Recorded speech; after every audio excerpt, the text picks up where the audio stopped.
NBC Sports from the vault. Hello once again, everyone. Ahmed Fareed here as we take a look back at some of the classic games in Major League Baseball postseason history. Settle in for Game 1 of the 1996 ALCS between the Orioles and the Yankees. We'll start with New York. They had a new manager. You may have heard of him, Joe Torre. And what did he do in his first year in the Bronx? He only led the Yankees to their first division title in 15 years. Andy Pettitte, he was their ace. He led the American League with 21 wins. He started this game. Over to Baltimore, they were really strong too. They finished second behind the Yankees. They had a lot of power in their lineup too. In fact, they did break the all-time record for home runs in a season this year. Brady Anderson, Rafael Palmeiro, Bobby Bonilla, Cal Ripken Jr., all with more than 25 home runs. So settle in. Here's Bob Costas, Joe Morgan, and Bob Uecker with a call at Game 1 of the 1996 ALCS.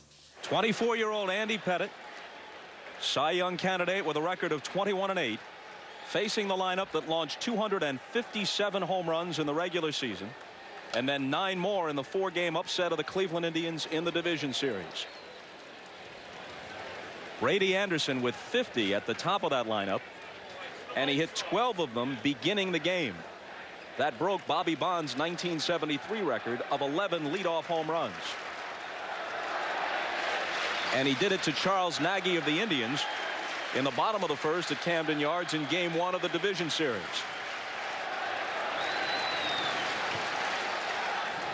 As Bob Uecker told you, Pettitte was 3-0 this year against the Orioles. He's 5-0 lifetime in his 2 big league seasons.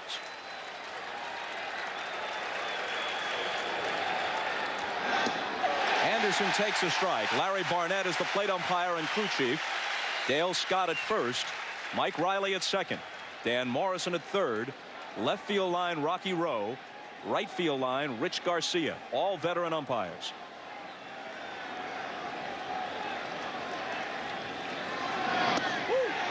Just off the corner, 1-1 to Anderson. The outfield is soft, but not nearly in as bad a condition as you would think after the torrential rains of last night.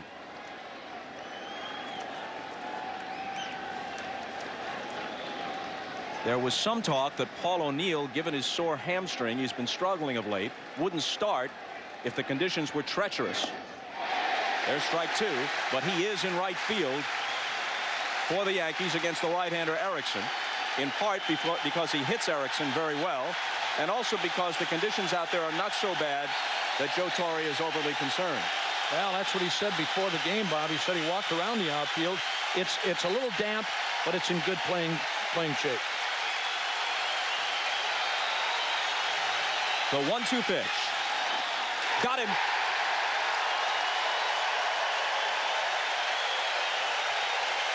Not exactly where Pettitte wants to throw this pitch, but he had thrown 2 cut fastballs on the outside corner. Layrich sets up again on the outside corner. This is towards the outer half of the plate, but not exactly where he wanted. See, that's a cut fastball. Just a beautiful pitch when it works. See where Layrich is? He has to reach back a little bit, but the speed and the movement fooled Brady Anderson. Strike 1 to Todd Zeile, over from the Phillies. They felt they were susceptible to left-handed pitching, and in fact under 500 for the year against left-handed starters. So they picked up Zeile and Incaviglia, who's on their bench, to shore their hitting up from the right side. Pettitte looked sharp through the first 2 hitters, in contrast to the control problems he experienced last time out against Texas when he walked half a dozen. The 0-2 to Zeile. Just missed 1-2. Al, there's that cut fastball that Joe was talking about a moment ago. If it's any indication here, Joe, in the early going, Brady Anderson saw the breaking stuff, the cutter, curveball. They're not going to let him sit on a fastball. 2-2 to Todd Zeile, who between the National and American Leagues this year hit 25 home runs and drove in 99.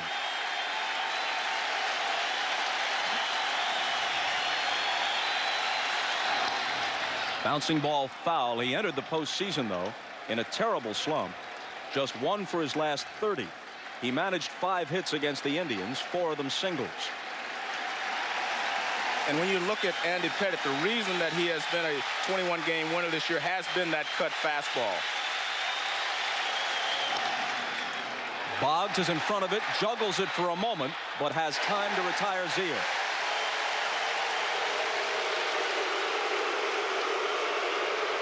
And the reception for Alomar.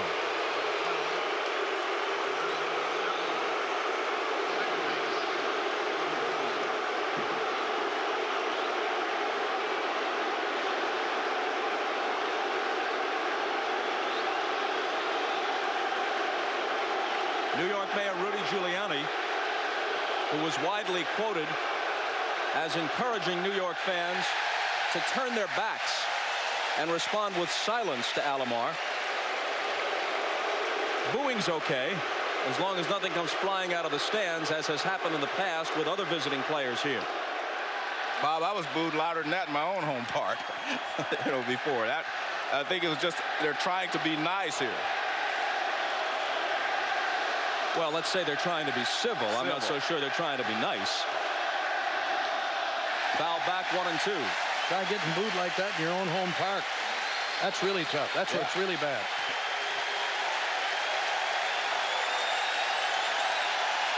Everybody's a quipster. It's early. The 1-2.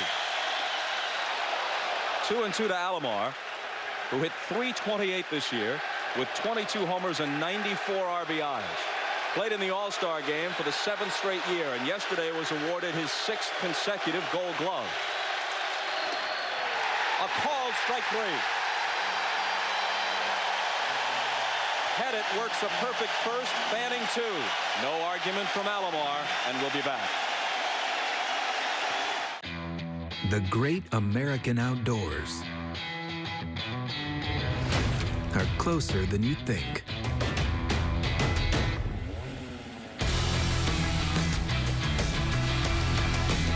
Choose steel and save $20 on the Built in America MS-170 chainsaw. Not sold at Lowe's or the Home Depot. Pick up at over 9,000 local steel dealers. Find yours at steeldealers.com. Gather round. The Cravings Pack from Taco Bell. 4 crunchy tacos and 4 beefy 5-layer burritos for only $10. Pairs perfectly with all your Taco Bell favorites. So grab a $10 Cravings Pack for your crew at Taco Bell's contactless drive-thru.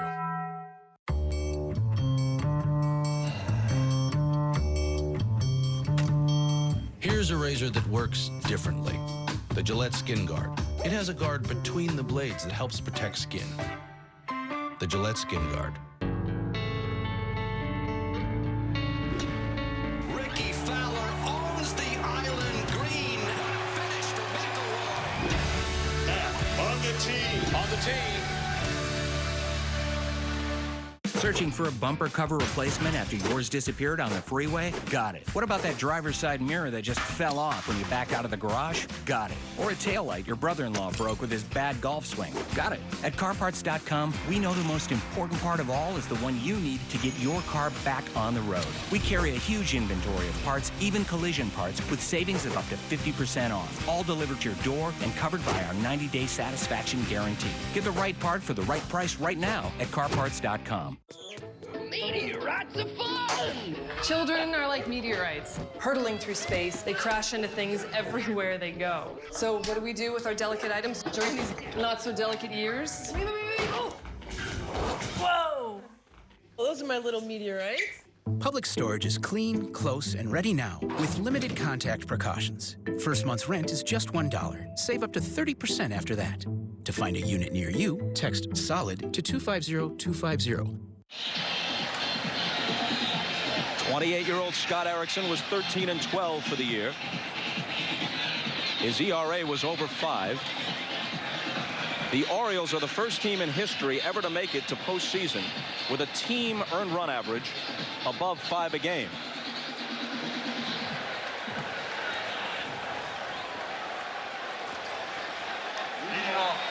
There you see Scott Erickson, 13-12. He was 0-2 against New York this year, but he really pitched well against the Yankees. Couple of tough losses. In fact, toward the tail end of the regular season, he and Pettitte hooked up in a great pitcher's duel here. Erickson left with the lead 2-1 after 7. Pettit worked into the 9th. They each wound up with a no decision. The Yankees won in 10, 3-2.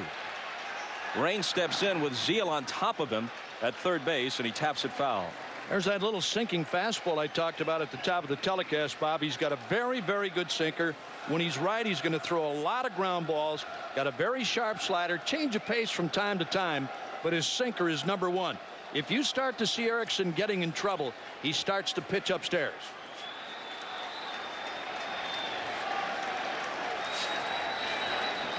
A 1 pitch to Rains. Popped into shallow left. And now the wind is taking this ball, and it drops safely, and Rains, hustling all the way, is in at second. B.J. Surhoff in left. Either the wind blowing it back toward the infield or possibly the sun field in left. Remember, in the World Series in days gone by, they used to talk about the treacherous sun field in October in left field at Yankee Stadium. Perhaps Surhoff never saw it. Yep, never saw it. You know, it's ironic, Bob. I was talking to him before the game about playing in left field here. He said due to the late start, the late afternoon start, it may really help. But not on this particular play. You called it perfectly. He never saw it. But it wasn't because of the sun. The sun had nothing to do with that because he never flipped his shades down. So he just lost it. But why? It's amazing. I don't know. He may have lost in the crowd when it went off the bat. Boggs with a tapper that'll advance Rains. Erickson throws him out to Palmeiro. I think you're right. He lost it against the white shirts and stuff in the upper deck here in Yankee Stadium. Right off the bat, Joe, he as soon as the ball was hit, he threw his arms up. That's what B.J. Surhoff is looking at right there. As soon as that ball left the bat, he threw his hands up. I can't see it. I can't see it. And I'll tell you something. This guy is a pretty good player. He is a good, solid outfielder. He can play at third, and he's a very good catcher. He's a very valuable player for the Orioles. Well, now the Yankees threatening in the bottom of the first. A fluke double for Rains. An advancing ground out by Boggs. And the hitter is Williams. Spectacular in the division series against the Rangers. 3 home runs, 2 in the 4th and final game.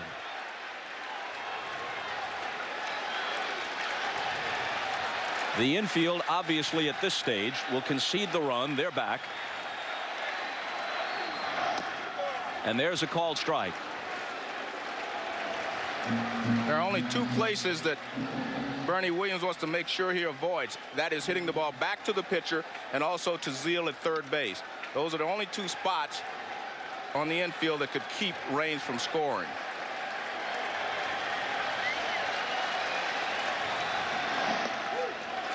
A ball and a strike to Williams. He topped the Yankees with 29 home runs. And he drove in 102.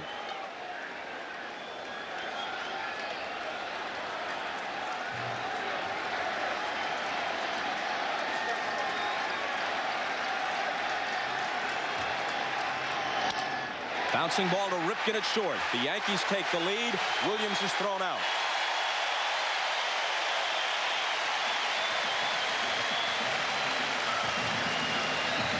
It may seem like a little thing, but that's a good job of hitting there by Bernie Williams. Your main job should be, main thought should be just to get the runner in from third.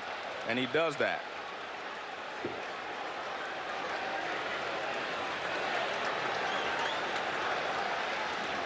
So now it'll be Tino Martinez, who's itching to do something in the postseason. Last year, while a Mariner, he went just 3 for 22 in the LCS against Cleveland. Didn't knock home a run in the 4 games against Texas in the first series this year. That's ball 1. Look at Erickson against these first 3 hitters, and now the 4th, and Tino Martinez always down and away with that sinker. The ball is really biting down and away.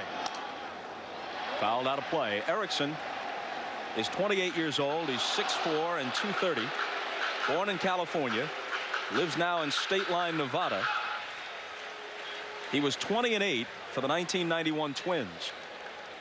He's never won more than 13 games in any other season.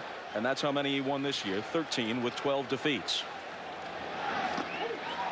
2 balls and a strike. He pitched a no-hitter in 1994 for the Twins. You were at that game. It was against the Brewers, Hugh. Against Milwaukee in the Metrodome, and in a game where I don't know how he could have thrown any better, Bob. There wasn't maybe 2 balls in the whole game that were hit decent against him. I mean, everything else was ground balls. Martinez taps one back to the mound. Erickson can't find the handle at first, but recovers to toss him out. The Yankees with a gift run in the bottom of the first and a 1-0 lead in game 1. Game time temperature, a beautiful 69 degrees.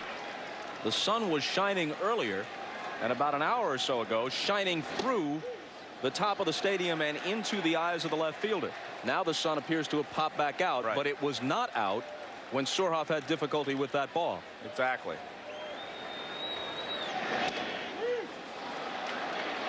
3-0 to Palmeiro, leading off in the second. You know, Bob, you talked during your opening about the classic games here in New York during World Series time, and I think that's the one thing all of us remember about this stadium, the fact that the left fielders in postseason play, and at the World Series at that time, because they didn't have the playoffs, it was a big problem in left field. And it works on 3-1 and walks Palmeiro to start the second.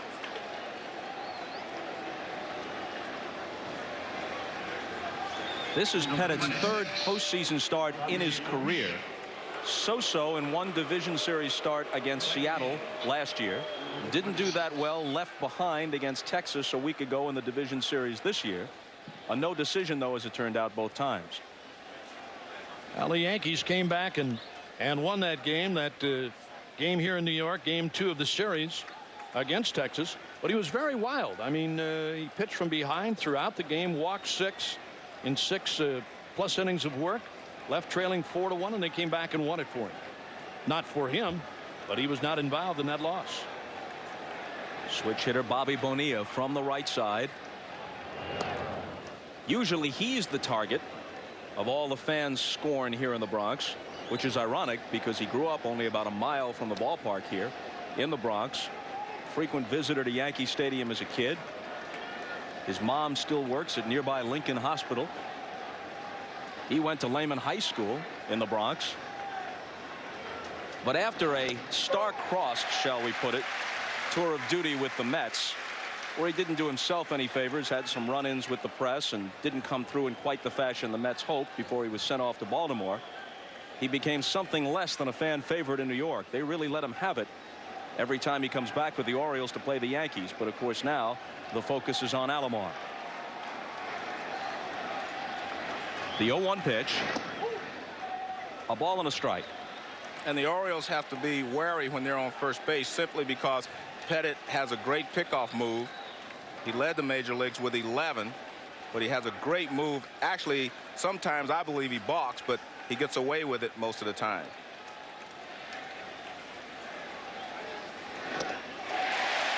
Swing and a miss, 1-2. The 2 real threats to run for the Orioles are nearer the top of their order. Brady Anderson, who once was a 50 steal man and this year swiped 21, and Roberto Alomar, who had 17. But when you hit 257 home runs and play in a small ballpark like Camden Yards, you don't run all that often, especially not against the likes of Pettit. As Joe said, he picked off 11 this year, a dozen last year, which also led the league.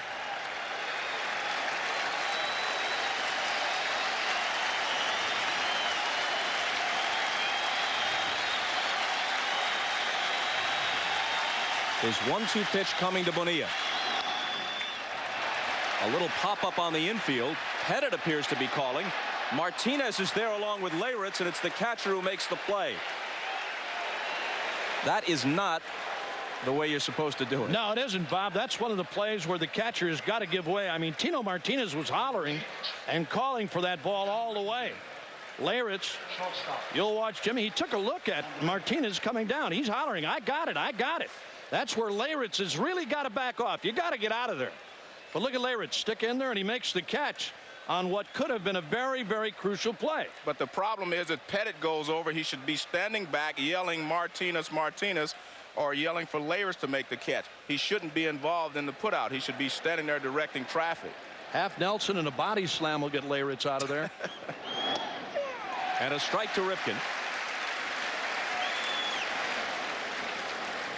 who, in addition to those numbers, hit into a league-leading 28 double plays.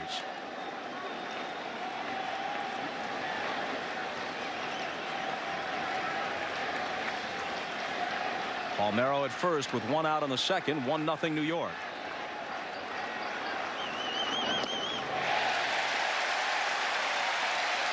For the record, the Ripken streak is at 2,316. Postseason games don't count toward it, of course.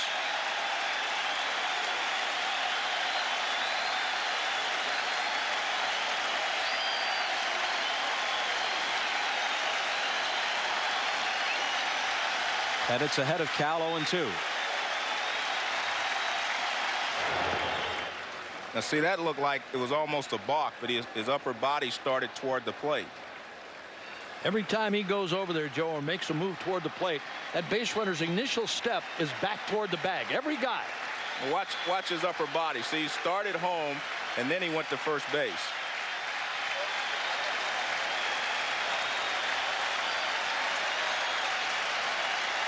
He brings it home, and it's inside. In addition to all the pickoffs, opposing runners don't even try. They attempted only 21 steals all year against Pettit, and were successful just 10 of those 21 times. Well, he takes a lot of heat off the catcher, Bob, I can tell you. He really does.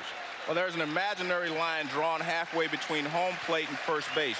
You have to step towards on the other side of that line if you throw the first base. And Ripken rips it foul. But every time he makes a delivery toward the plate, that runner, and in this case it's Palmeiro, his first step is back toward the bag. Well, they're definitely guarding against a pickoff, but what you do when you have your momentum going toward first base, obviously you do not have a chance to break up a double play at second base. You do not have a good jump to go from first to third on a single. So you're right. I mean, Pettit helps himself by being able to keep the runners close at first base.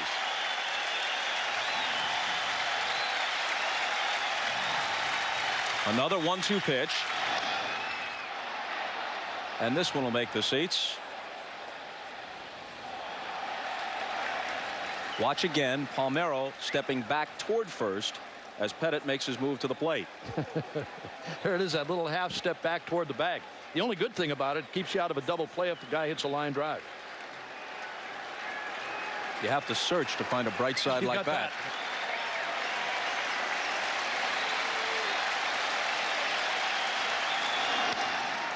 And Ripken spoils another one. Cal is one of 4 100 RBI men in this lineup, along with Anderson, Palmeiro, and Bonilla.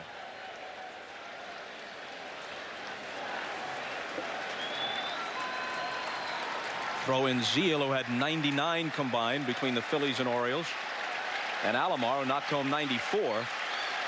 It's potent. A line drive into left center field, and this ball will get down and into the gap. Around second is Palmeiro. Williams gets it back in. Palmeiro stops at third on the double by Ripken. Second and third, one out.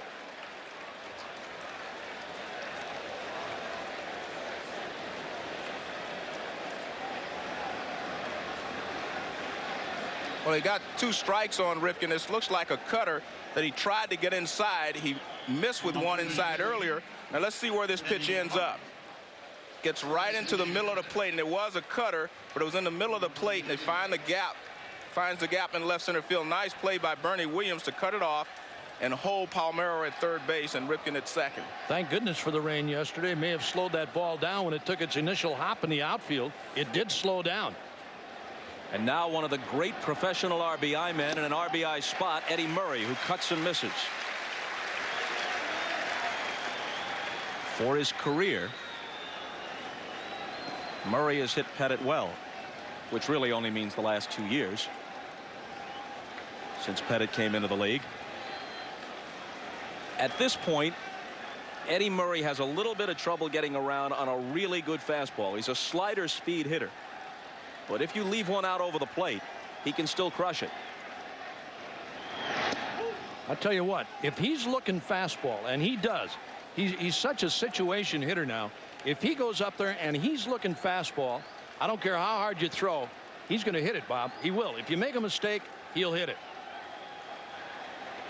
Palmeiro at third, Ripken after the double at second. The 1-1 pitch. 2 balls and a strike. B.J. Surhoff on deck. The problem is Surhoff has hit Pettit well also, and so you're not going to just automatically walk Eddie Murray. You're going to try to get him off.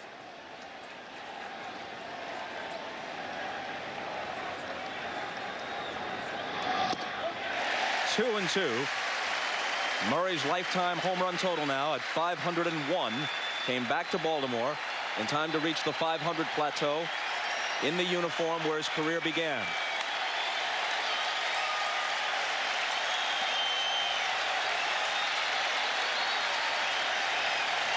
Pettit's 2-2 pitch. Rolled slowly to short. The game will be tied. Jeter on the run, throws Murray out.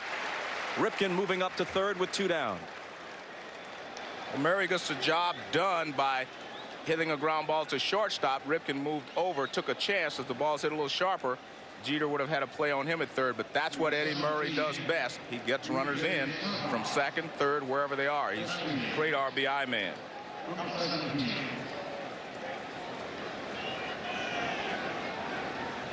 And now Surhoff with a chance to atone for the misplay in left. He couldn't find the little fly ball off the bat of Raines, first hitter in the Yankee first.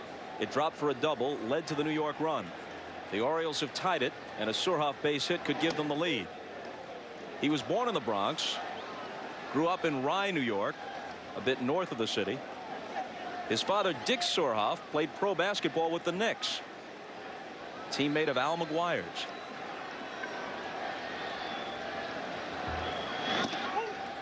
(2-0). In fact, a check of the record books by our Elliot Kalb reveals that Dick Surhoff played 3 minutes in the NBA Finals of 1953 when the Knicks lost to George Mikan and the Minneapolis Lakers. The 2-0 pitch with 2 out and Ripken at third. Hit toward the hole. Duncan to his left from the outfield grass.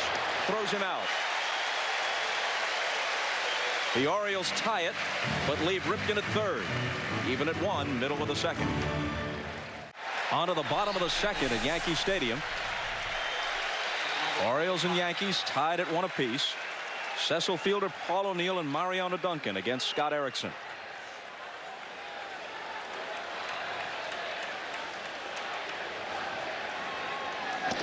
Fielder hit 39 homers for the year, 13 of them after coming to the Yankees from Detroit, and had some key hits in the division series against Texas, including a solo home run. Bob, but I think the biggest hits in that entire series were by Cecil Fielder, and they were not home runs. A single to right field in Game 2 that tied the score, and they ultimately run in extra innings.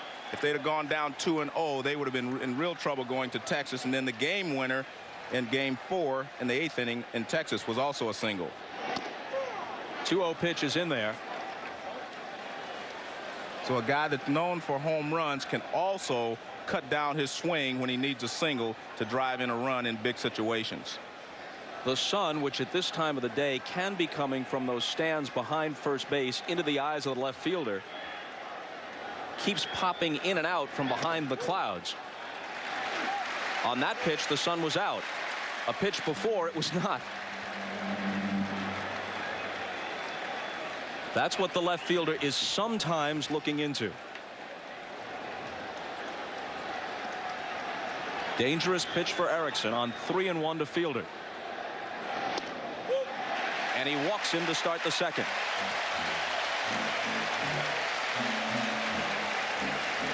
We're back here tomorrow afternoon.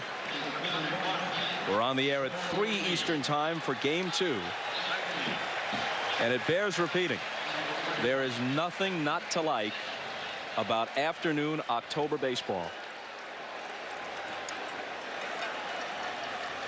If the Lords of Baseball really wanted to recapture the feeling of the Fall Classic, they'd play a couple of afternoon games in the World Series.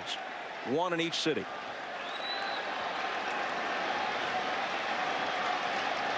O'Neill steps in. We're not holding our breath waiting for that development, but it would be a good thing. I think it was the one thing that I remembered, Bob. You were talking about it earlier. I mean, when you go back to pre-postseason play, just talking about the World Series, that was it. I mean, you look forward to it every day, and especially on Saturdays. You know, it was the biggest viewing day of the World Series. Plus those days, and this day is going to be a little bit like it in New York and in Baltimore, where kids are looking to race home from the bus stop early, maybe bring a radio to school, maybe the teacher lets them follow the game on television, in the classroom, around offices. Word of the progress of the game is buzzing about. A chopper to the right side. Alomar gets a glove on it but can't control it. Now he flips to first, but not in time, and the Yankees have 2 on with nobody out. It'll be ruled an infield hit for Paul O'Neill. Alomar knew he had a chance at him because O'Neill is really struggling to get down the first base line with that bad hamstring. That's a nice play by Alomar. It hits off the heel of his glove. He actually overran the ball a little bit. He thought it was going to go through a lot quicker. Tries to struggle to get it back to first base, but not in time. So he gets a good jump right there, but it goes off the heel of his glove. Joe, I think this is a gift base hit. I think if Alomar catches that ball, he throws O'Neill out by plenty. I think it was a gift base hit. That's a play that Alomar should make.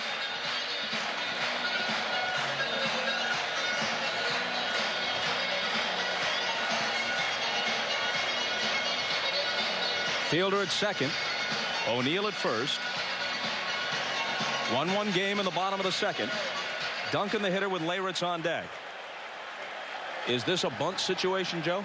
Well, it was during the season late in the ball game. I don't think so right now. Zeal and Palmeiro inching in. He swings away, hits it to Alomar. Tough hop, but he flips to Ripken. Palmeiro pulled off the bag, though, by Cal's throw. And there's a huge break for the Yankees. And that was a fine play by Alomar. That ball jumped up high into his chest.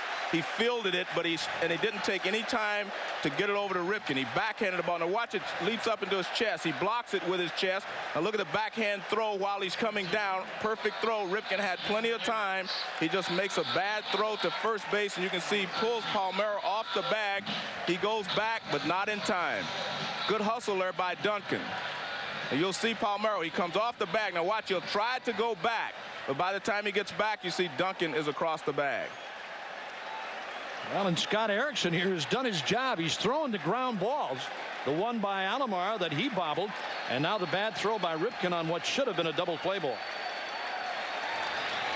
So now Leyritz rolling it foul. Meanwhile, the previous ball hit by O'Neill has been changed from a hit to an error. Yeah, that was a ball that Alomar should have handled, I thought. That's a tough error, though, I think. I don't think so. I really don't. I think it's a play that Alomar should make. He's got great range, and I mean, in watching this guy day after day, it's a play that he should have made, Bob. And had he caught the ball, he throws O'Neill out by 5 steps. So the Gold Glove winner is first charged with an error, then makes an excellent play on a tough hop to start what should have been a double play, but Ripken's throw pulls Palmeiro off the bag. So the Yankees have runners at first and third with 1 out. Erickson is always among the league leaders in inducing hitters to ground into double plays because of that excellent sinker. He could use one here.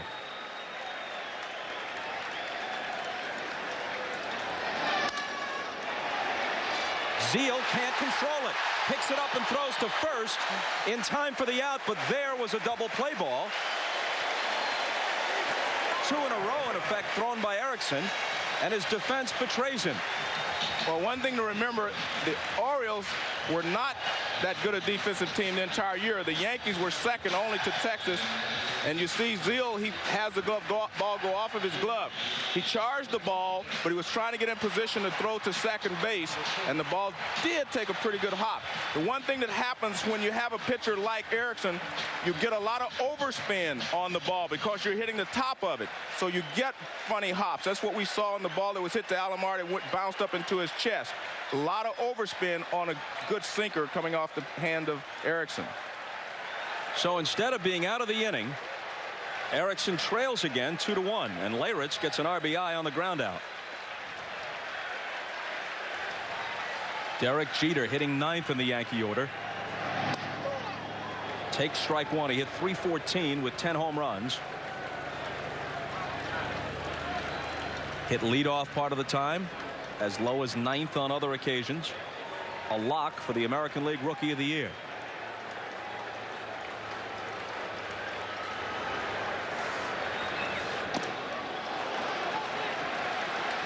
The Yankees haven't hit anything particularly hard, but they have a run across in this inning. A walk to Fielder. Error at second by the Gold Glover Alomar. A ground out by Duncan that could have been a double play, but was just a force. Another ground out by Leyritz, where they could have turned two, but had to settle for just the out at first.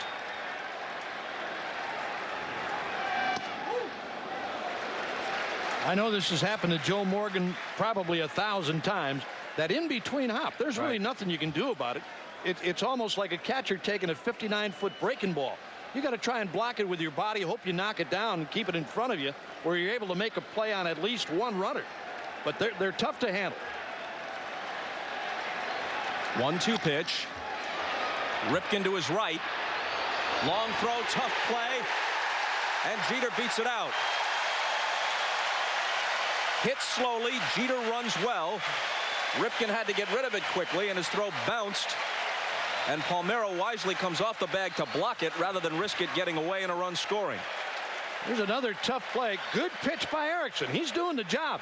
He's throwing the ground balls. This one's hit to the hole. Ripken makes the play, then slips a little bit. Gets off a big sidearm throw. Not much on the throw. He didn't really get much on the throw. Jeter runs good. The throw was a one-hopper to Palmeiro. He blocked it. Jeter beats it. Here it is again. Look at Ripken slide a little bit. I don't know if he'd have been better off making a backhanded play, then coming up firing with some momentum. And again, Jeter runs well. Ripken saying to himself, hey, I don't have that much time. I'm going to try and make it quick. So now Raines, who doubled and scored his first time.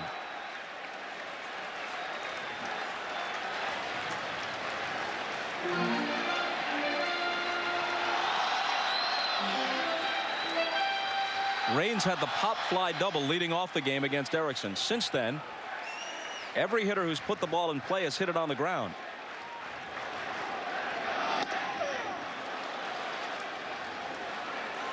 Erickson is not new to the postseason. He had one start in the LCS for the Twins against Toronto in '91, and 2 starts for the Twins against Atlanta that year in the World Series. A no decision all 3 times.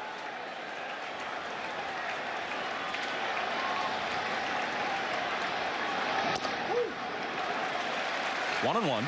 Well, he's one of those guys. He just doesn't give in to you. He works that sinker off the outside corner. Left-handed batter. He tries to stay down and away on you and tries to get you to pull it. Duncan at third. Jeter at first. A run home in the second and a 2-1 New York lead. Be interesting to see here if Torrey would run Jeter in this situation. He's got Raines to lead off in case they throw him out. That's what Joe said he wants to do. They want to run. They're not going to do anything unusual. They're going to stay with their game plan. In the air to left center field. Surhoff sees it and has it.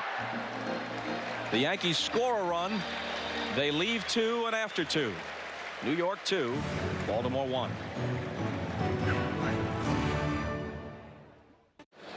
So Pettit takes a 2-1 lead to the third. Mark Parent, the veteran catcher, takes a strike. Each team using, in effect, a personal catcher for its pitcher. Today, Leyritz usually starts only when Pettit works, and Parent usually catches Erickson and Erickson only. It was interesting in talking with Joe Torre about that situation, Bob. He said he doesn't particularly like it because of the fact that if your catcher is hurt, your personal catcher is hurt, you might have that thing in the back of your mind that you can't work to another catcher. Good, bad, or indifferent. I don't know if it works or not. It gives each of these guys a chance to play probably more often than they would. You know, Hoyles is still #1 with Baltimore, And Girardi is still #1 with the Yankees.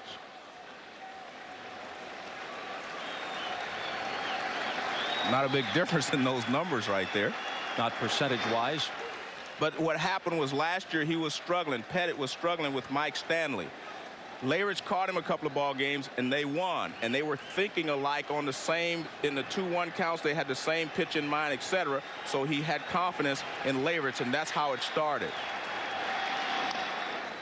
And also, they're not pals off the field. They don't hang around together or anything like that. It's just that they think alike when they're in the middle of the diamond, and that's why they have him as his personal catcher. But also watch throughout the ball game, very rarely will you see Pettit shake Leyrich off. He said maybe once or twice the entire ball game. The 2-2 pitch. Parrott has occasional power. Ripken making the play. Parrott had 9 home runs, including the homer that broke the record of the M&M boys, the 1961 Yankees, who had 240 home runs. Parrott got number 241 against the Tigers. Orioles went on to hit 257. Boggs picks it up, throws across, and got him. Maybe all these guys' hands are a little stiff today. I mean, ball's bouncing off of everything. Let's take a look at this. You have to have soft hands when you get an in-between hop. Wade doesn't give with that. He kind of sticks his glove out and he blocks it, but that's okay because he knows he has a catcher running, so he has plenty of time to throw him out. But on a backhand stop, you have to give a little bit with the ball, and in that particular play, he didn't. Most of these hops today, Joe, early here, seem to be those in-between jobs. Talking about the Oriole record of 257. And the Mariners and A's also exceeded the 61 Yankees total of 240. Taking nothing away from that, this is, of course, now a DH league. The Yankees didn't have the DH. And they didn't have this live of baseball either that they're playing with. Brady Anderson with a drive to right, and O'Neill can just turn and watch it leave. Well, Maris or Mantle would have been proud of that one. It's his 3rd of the postseason. The fans in the bleachers throw it back, but he crosses to tie it again at 2. And it's a hanging breaking ball. And Brady Anderson has hit a lot of home runs off of hanging breaking balls this year. You see the target, and watch where the pitch is. It's up, and it's that cut fastball right out over the middle of the plate, and he knows right away that he's hit it out of the ballpark. Take a look at the pitch. You see Leyrich is set outside. That pitch is right out over the middle. Zeal with a chopper to short. And Derek Jeter throws him out for the 2nd out in the 3rd. And now Alomar again.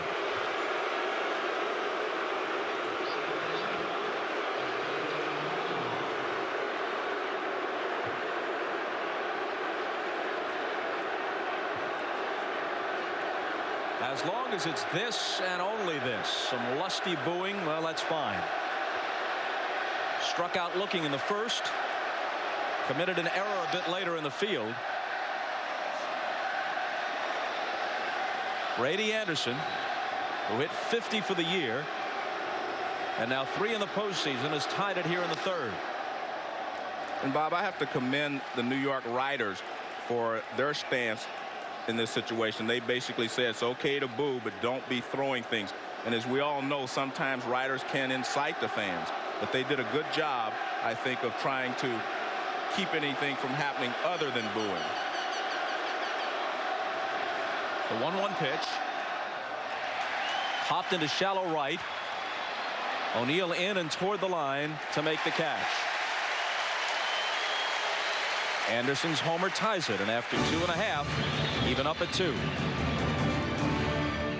At Ace, your backyard is right in our backyard. So when you need to feed your grass, remove the weeds, or wrangle those leaves, go to the place that delivers on top brands like Ego, Toro, and Steel, and even delivers right to your home. No warehouse store can match the convenience of your local Ace. Around the block, what you need in stock with people who know their lawn care. Your local Sports from the Vault. Full house, of course, at Yankee Stadium, with the game starting a little bit after 4 o'clock Eastern time. All the kids should be home from school. Chance to follow the ball game on a perfect October afternoon in the Bronx. Andy Pettitte locked up in a 2-2 tie with Scott Erickson as we move to the 4th. And Rafael Palmeiro starts it for Baltimore with a long drive to right. O'Neill back to the track, and this one will leave the yard. Palmeiro, who hit 39 in each of the last 2 seasons, hits one into the lower stands in right to start the 4th, and the Orioles take a 3-2 lead. Well, in the past, they have stayed away from Palmeiro. They stayed away from his first time up. Now they try to come inside. You cannot pitch him inside. He has some of the quickest hands in all of baseball. And any ball inside, I mean, he can get the bat through. Watch this pitch. It's supposed to be inside. Look at that. He just turns on it. You cannot pitch him inside and expect to get him out. Both of the home runs on first pitches. Anderson hit that cut slider or cut fastball, and it looked like the same kind of a pitch there to Palmeiro. Bonilla blasts one deep but foul. Take a look at this pitch there. Again, they were trying to come inside. You see the target by Lairich is inside, but Palmeiro turns on it. It is right on the inside corner, and you can see how quick his hands are. He gets right through it, opens his hips, gets his hips out of the way, and then he just rips it to right field for a home run. Now Pettitte back to work, and a ball and a strike to Bonilla. You look at Palmeiro's numbers: 39 homers, 142 RBIs. In most seasons, that'll get you the MVP award, and he isn't, for the most part, even in the conversation. Rolled to Jeter, and there's the first out in the top of the 4th. Alex Rodriguez, Albert Bell, Mo Vaughn, Juan Gonzalez, they're all mentioned before you hear Palmeiro's name. Let's take one more look and see exactly where this pitch was. Now, see the target right there? Let's see if he hits the glove. He's almost going to hit the glove. That ball, I mean, again, it was belt high. Now watch, it's about belt high, but you see the target's inside. That's where he wanted it. They were trying to set him up inside so they could go away, but he didn't give him the opportunity to set him up. Right out. Ripken doubled to left center his first time up, a called strike. During the year, Andy Pettitte gave up only 1 home run to a left-handed hitter. 2 homers today, each by a lefty, and 2 of the best, Brady Anderson and Rafael Palmeiro.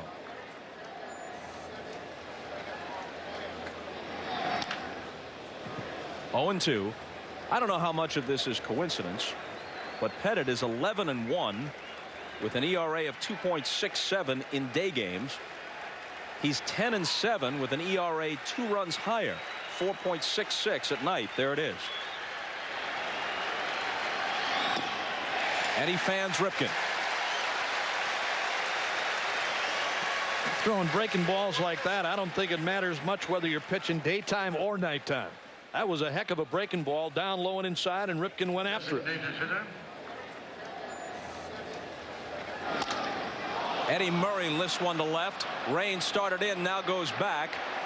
Almost to the track, but not quite, to put it away. The Palmeiro homer puts Pettitte behind 3-2 as we go to the bottom of the 4th. Rafael Palmeiro, who has walked and homered, takes a strike as we move to the 6th. This guy has one of the most fluid, classic swings you'll find anywhere in baseball. A lot of people in Texas are still talking about it. I know that. There's a lot of people in Texas, Bob, that were really upset when Palmeiro left the Rangers. You're right. He's got a great swing. He's a good first baseman, too. And, of course, with power, we've seen that. With the Cubs before the Rangers, and now in Baltimore, fouled out a play 1-2. You know, he's one of those guys against left-handed pitching, not because he hit the home run here today, but he hangs in there pretty well against left-handed pitching. You're going to fool him from time to time down and away like you do everybody else. But I'll tell you what, left-handers make mistakes on him inside to the middle. He hurts you. 2-2. Led the team with a club record 142 RBIs. When you throw out Mark Parent, who's batting 9th, who's a part-time player, the lowest RBI total in the entire lineup is Eddie Murray's 79. The leadoff man has 50 home runs. Yeah, this is a tough lineup to work through. I don't care who you are and how hard you throw or what you have or what you do. This is a very, very tough lineup. Payoff pitch. And we'll do it again. You pitch from behind on these guys, Bob, as he is now on Palmeiro. You don't want to walk him, but you pitch from behind, and if he can sit on a fastball, left-hander, right-hander, he stays up there. And as you said, he got a nice, easy swing, and the ball jumps off. And he draws a walk to start the 6th. The second time Pettit has walked him today, and the one time he didn't, he regretted it. A first pitch home run. That's not a stopwatch, that's a pitch counter. Keeping track of how many pitches Pettit has thrown as we move into the 6th inning.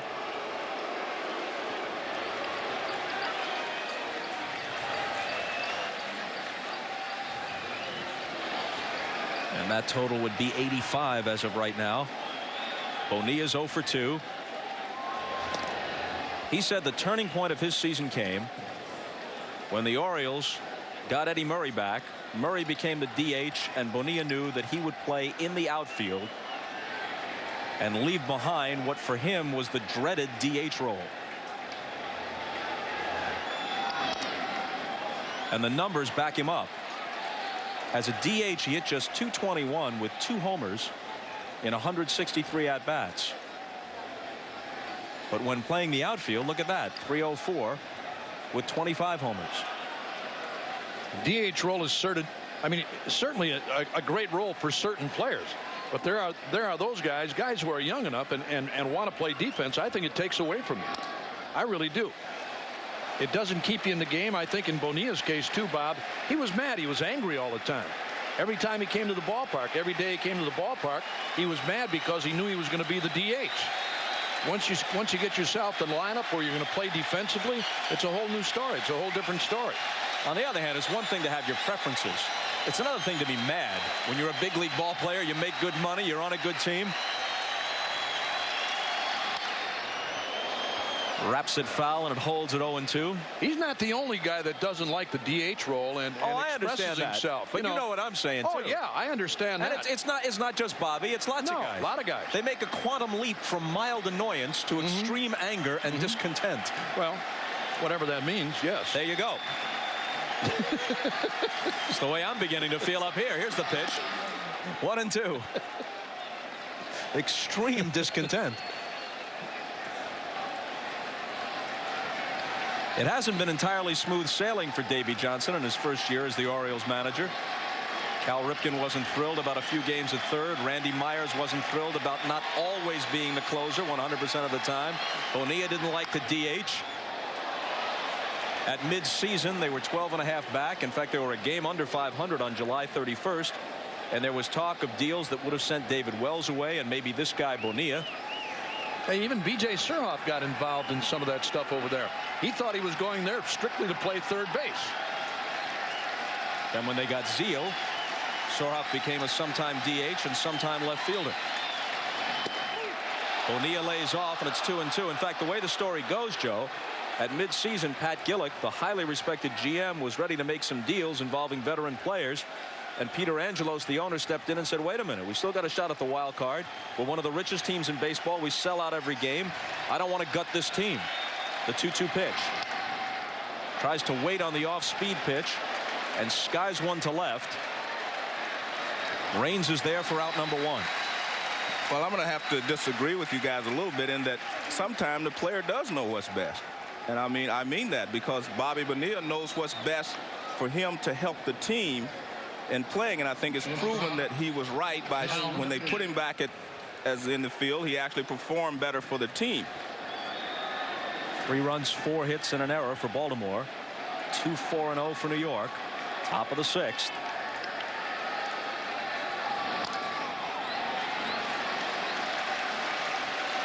And Ripken will have to shake that one off.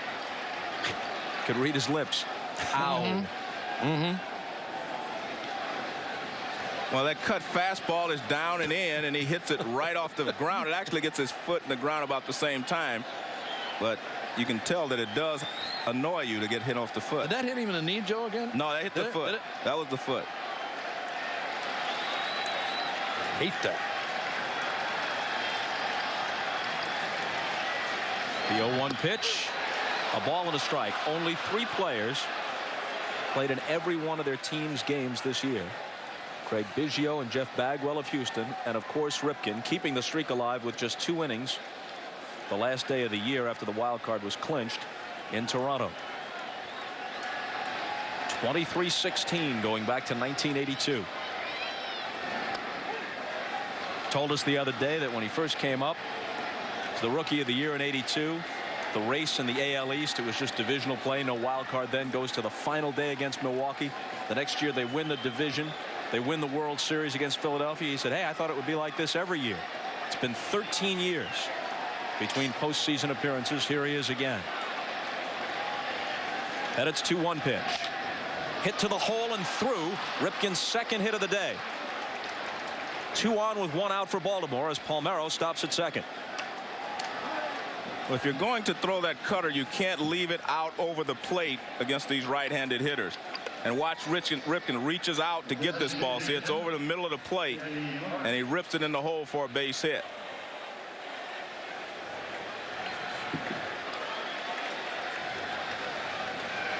You'll see he's having fun. That's the way it's supposed to be. The one thing that amazes me about Ripken, Joe, through this whole streak, the fact that I know he's hit balls off of his foot and off of his instep and his knee and what have you. Eddie Murray taking a ball. But how many guys have you seen get hit like that and it puts them out of commission? I mean, Pat Listash, good illustration, a guy who was traded here and they found he had a broken bone after fouling a ball off his foot the night before the trade. But here's a guy that's done it time and time again and has maintained that unbelievable streak. 2-0 to Murray. Well, for perspective's sake, the longest current streak other than Cal's is Biggio's 219. The longest streak anybody had during Cal's was an overlap, one of the longest of all time. Steve Garvey, 1,207. That was underway before Cal broke into the major leagues and ended when Garvey broke his thumb in the early 80s. Rolled foul, 2-1. And the longest streak anybody has had since Cal's began was Jeff Conine of Florida with just over 300 straight.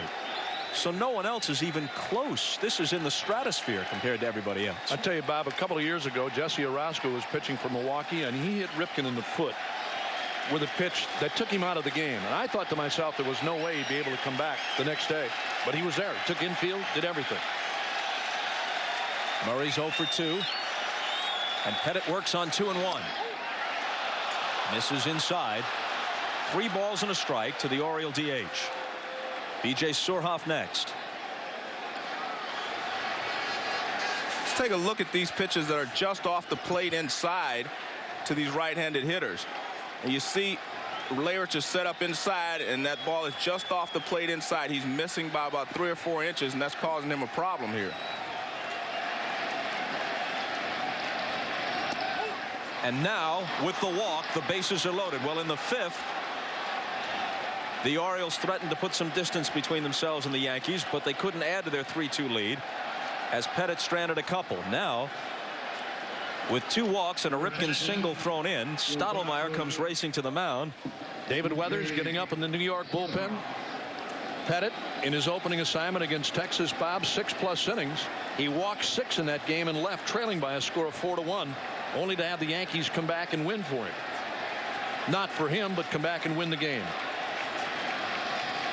Surhoff 8 for 13 with the bases loaded this year. Swings on the first one and fouls it off.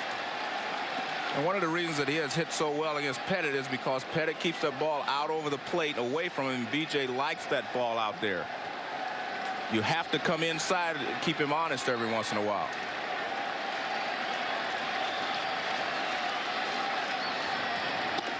Like that. A ball and a strike.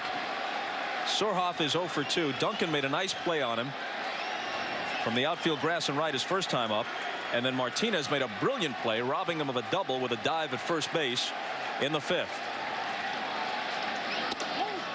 2 balls and a strike. Palmeiro at third. He opened with a walk. After Bonilla flied out, Ripken, who's now at second, singled to left. Then Murray followed with a walk to load the bases. 2-1 pitch to Surhoff. In the air to center field, should be deep enough to score a run. Palmeiro tags. Williams does not have a great arm. His throw is to third. Palmeiro scores. 4-2 Baltimore.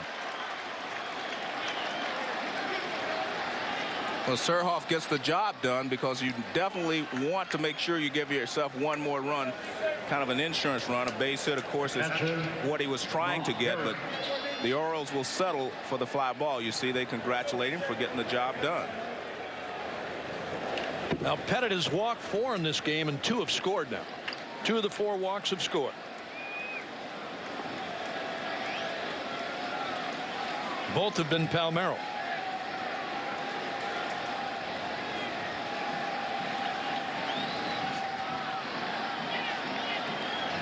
Now Parent grounded out and singled. Palmeiro has scored 2 runs after walking, and he homered earlier, so he has 3 runs scored and an RBI. The other run on a solo homer by Brady Anderson. With all the great first basemen in the game, Palmeiro doesn't even make the All-Star team every year, but every year he's hitting 300, hitting 30 or so home runs. The last 2 years, 39 each time, around 100 RBIs. This ball's hit right on the nose, but Bernie Williams is right there. The Orioles get 1, they leave 2. Yanks come up in the 6th, down 4-2. Hey, allergy muddlers. Do your sneezes turn heads?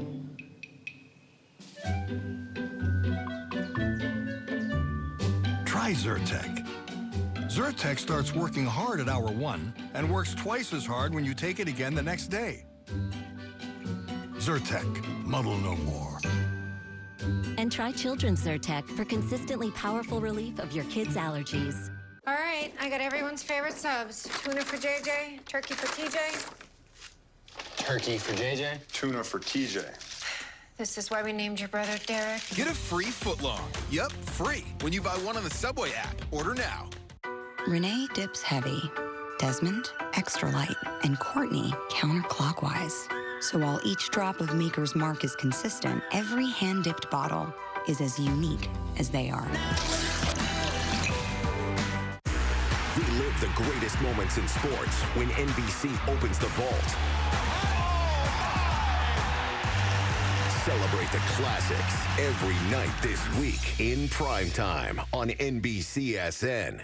See sports from the vault. Andy Pettit hardly thrilled with what's transpired thus far, but his team is still in the game as we move to the bottom of the 7th, and Tim Raines starts it against Erickson. In early August, Scott Erickson had a record of 5-10, and his ERA was about 5.5. Since then, he's lowered the ERA about a half run. Still doesn't look all that pretty at 5.02. But considering where he started from, and considering that he winds up 13-12, so from that point, he went 8-2 to close the season. His season's figures don't really reflect the kind of pitcher he is at this moment. And he's been very effective here this afternoon. As we mentioned earlier, in case you're just joining us, had he had better defense behind him, he might be working on a shutout right now.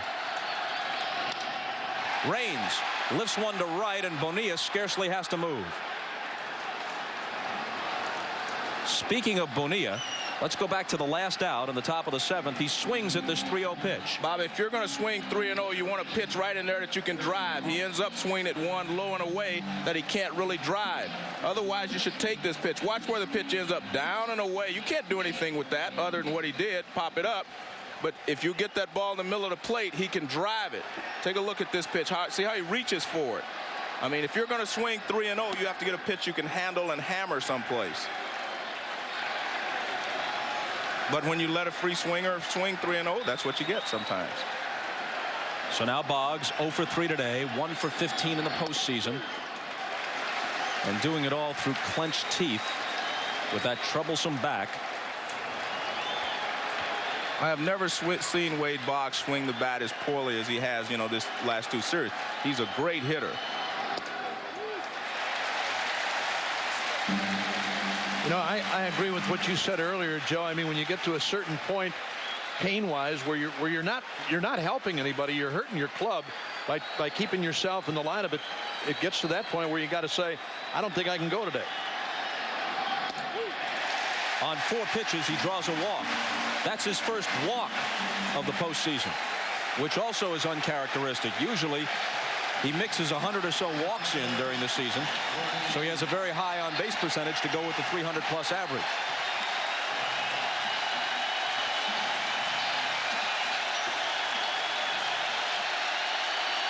Now this is all Joe Torre can ask. I mean, every time you get somebody on, you get the tie and run up there, Bob, and that's all you can ask for against Erickson.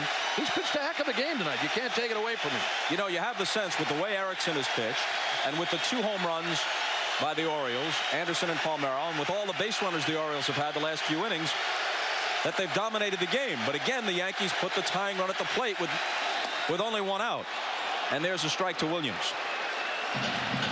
Unless this guy makes a terrible mistake against Bernie Williams, I mean, he can drive the ball the other way. He can hit you out left field as a left-handed batter or to the right side as a right-handed batter. We've seen him do that. But unless this guy makes a terrible mistake against him, he's going to try to make him hit a ground ball.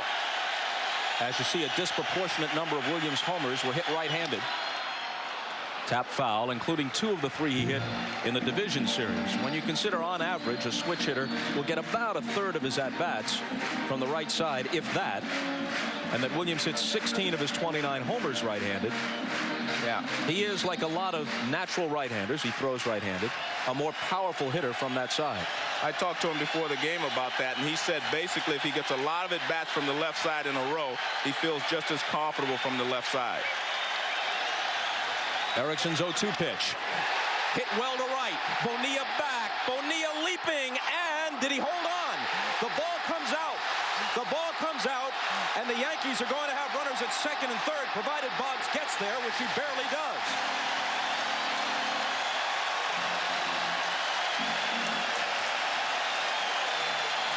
Bonilla with a great effort. Nearly a terrific catch, but crashing into the wall, the ball is jarred free. I mean, that is a great catch, but you see he caught it down toward the palm. If he would have caught it in the web, it would have stayed. Now watch where this ball hits.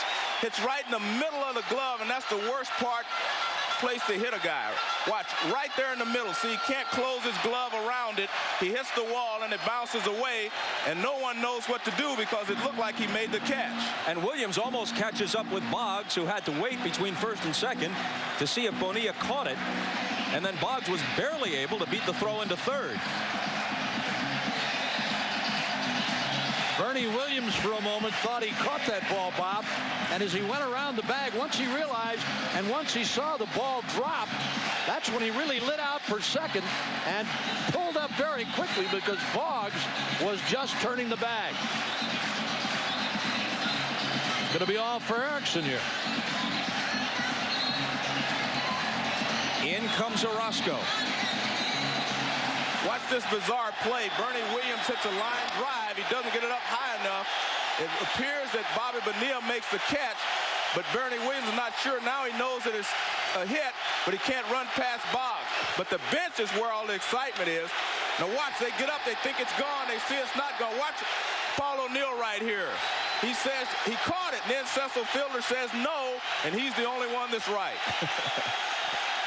And Orozco comes on in relief of Erickson to face Martinez, who is 2 for 14 lifetime against the veteran left-hander. They check at third, and Dan Morrison said no, he didn't go around, ball 1. Well, if you're the Yankees, you just have to hope that Martinez can at least get the runner in from third. You'd hate to have this rally die. So you will not be upset if he pulls a ground ball to the right side. Another guy talking about Orozco, who's going to try to make you hit a breaking ball, too, as a left-handed hitter. And a called strike. Orozco is 39 years old. This postseason loaded with ancient relievers. Honeycutt, Eckersley, Orozco, past the Gatorade and the Geritol. A decade worth of Octobers ago, across town at Shea, Orozco involved in so many great moments for a terrific Met team. His 1-1 pitch to Martinez is cut on and missed. And Orozco is very tough on the left-handed hitter. They've hit .216 against him for the season. And the thing that makes him tough is watching, well, he sidearms the ball. You don't really get a good look at it. You can't pick the ball up. And you see the breaking ball and you go after it, but it just keeps diving out of the strike zone. Now watch Orozco's motion. See, he hides the ball and then he kind of sidearms it. Very tough on a left-handed hitter.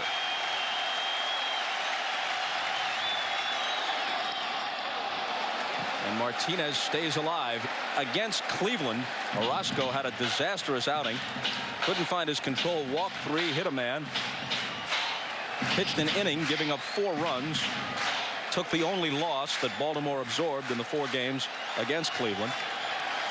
But he came in the next time he pitched, and he did a great job. So, I mean, that's what you want. That's why he's a veteran. That's why you want veterans in divisional play, because if they make mistakes, you give them the next chance, and they usually perform better. Davey Johnson said overall this guy's been his most solid pitcher out of the bullpen this year. Once his closer with the Mets, now a situational guy in Baltimore. Fouled back again. Well, he got away with a breaking ball there. He hung one finally on Martinez, had the cut and fouled it back, but Jesse knew he got away with one that time. One more time, take a look at this breaking ball. He stayed down and away from Martinez. Check this one. That's a hanging breaking ball about belt high right down the middle. Got away with it. Ooh. There are times you go to the plate in certain situations you have to put the ball in play. This is one of those situations. Another 1-2 pitch. 2-2. Bottom of the 7th. Boggs at third. Williams at second. 1 out. The count 2-2 to Tino Martinez. And Baltimore trying to protect a 4-2 lead. Orozco in relief of Erickson, who was very effective. But with a base hit, all of Erickson's good work could be erased. Struck him out. Great job there by Orozco.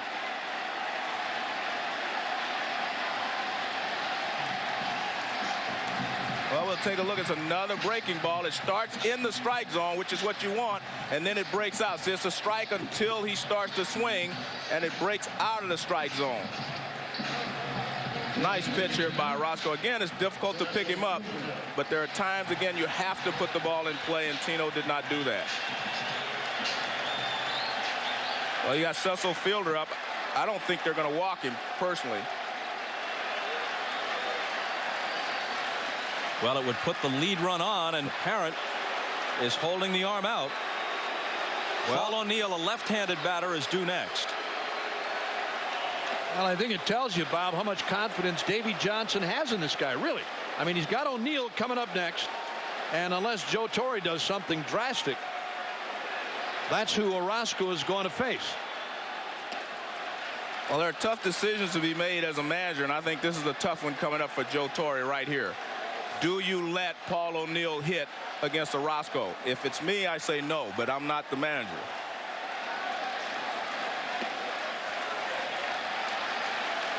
And O'Neill is going back, and here comes Charlie Hayes. I think you have to do that. Absolutely. The numbers plus the circumstances support Torre. Even though O'Neill made a bid for a home run flying out deep to the opposite field his last time up, he's 0 for 3 today. He's 2 for 18 in the postseason. He's playing with a very bad hamstring, and he's 0 for 9 lifetime against Jesse Orozco. Actually, it wasn't that tough a decision, was it? No. And either that, Joe, or you force Davey Johnson to make a change and bring in a right-hander. He's got somebody ready. But if he's nothing for 9 against Orozco, you got to like Orozco's chances here. Well, not only that, you cannot let the other manager dictate everything that happens on the field. You cannot let the other manager box you into a corner, and that's what he would have done had he let Paul O'Neill hit. At least by doing this, he manages himself out of a corner. He puts it back on Davey Johnson. He makes him have to make a decision. And the decision is that Orozco is going to pitch to Hayes. The very hard-throwing Armando Benitez is getting ready in the Baltimore bullpen. And maybe Davey was just trying to prolong it to give Benitez a little more time. I think this is the move. I really do. I mean, you can say what you want about 0-9 left-hander against right-hander. If this is the way Davey Johnson has done it, it's got to be Armando Benitez. This is another guy that's done a great job for him in the later going. Well, I'm not so sure he's going to make the move, and I'll tell you why. The reason is when Benitez comes in, there's no guarantee that he can throw a strike in this situation. I think that if he comes in, you have to watch for him falling behind in the count. Well, he can be wild. And the last pitch he threw with the bases loaded, Albert Bell jacked out of the park for a grand slam. We'll be back. 61% of Boys and Girls Club kids rely on free or reduced breakfast and lunch at school. And with schools suddenly closed, families and communities across America are struggling. That's why Boys and Girls Clubs across the country are stepping up to help feed their communities. We're doing whatever it takes to help families get through this crisis. But we need your help. Support your local Boys and Girls Clubs. Visit bgca.org/relief fund. Move and then counter move. Orozco taken out. The right-hander Armando Benitez comes in. And Charlie Hayes, who was to bat for Paul O'Neill, is called back. And look who grabs a bat. Darryl Strawberry with the bases loaded. Here comes the announcement.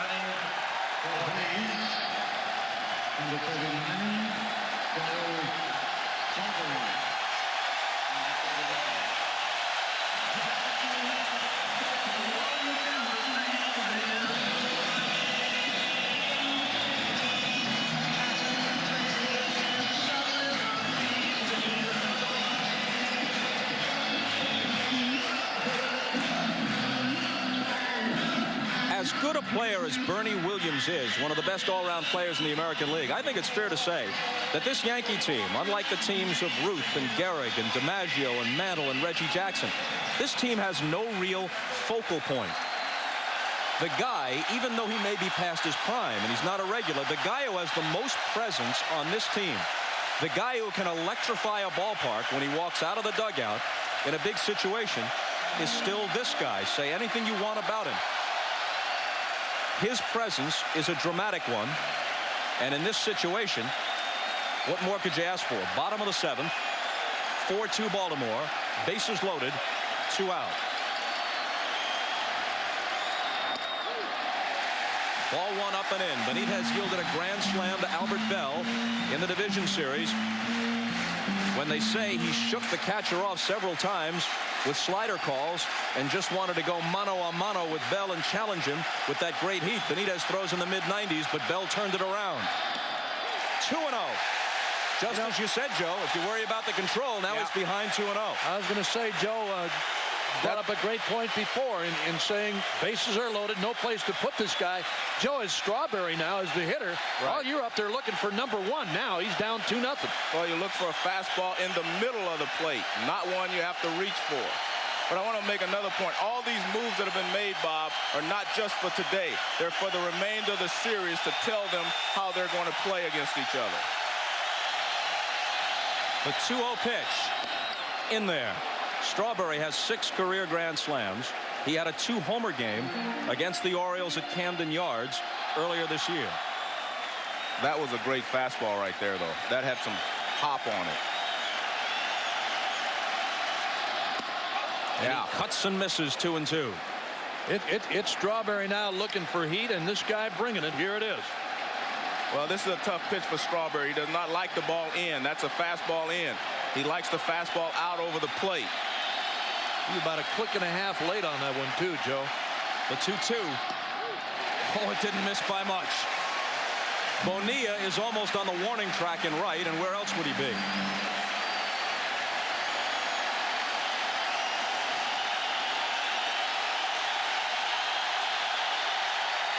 The runners will be going. But the story is in that 60-foot 6-inch lane between the rubber and the plate. Here it comes. He walks in a run.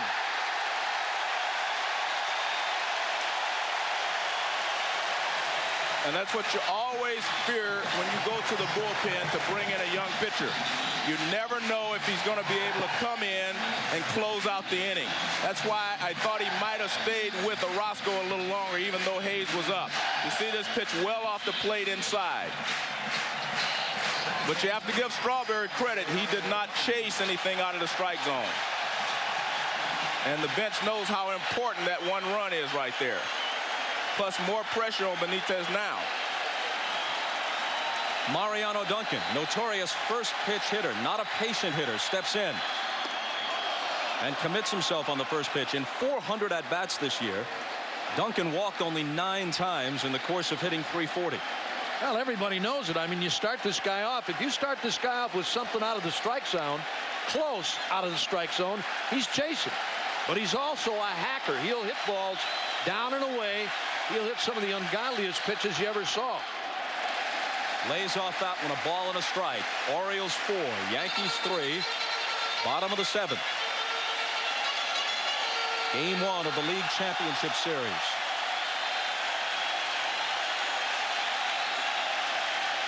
The Braves and Cardinals play Game 1 tonight. Smoltz and Venice in Atlanta. I was going to say, if I'm pairing here, I'm going with this guy's #1 pitch. I'm going with heat here. I don't care what kind of slider he's got. I'm going to make these guys hit his fastball. And Duncan couldn't. I mean, the guy throws 90+ miles an hour. And to mess around, take a chance on a wild pitch or whatever here, you got to show me you can hit my heat before I do anything else. You're way ahead in the count or something, that's different. But when you're challenging, you're going after a hitter, you got to go with #1. Fouled off, still 1-2. Leyritz on deck. A run home and the bases loaded in the 7th.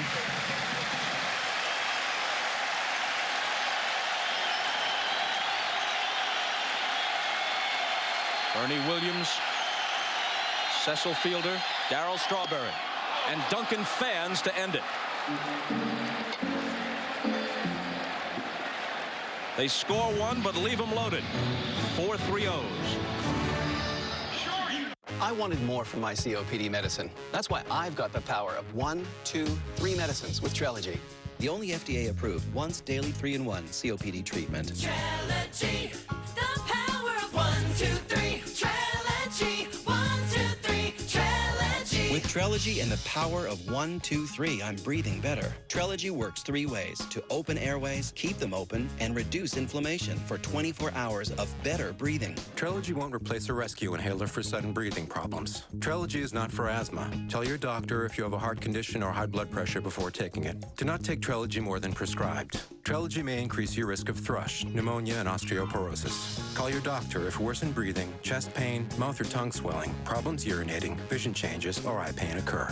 Think your COPD medicine is doing enough? Maybe you should think again. Ask your doctor about once daily Trelegy. We know times are hard, and we're here for you. Find support at Trelegy.com.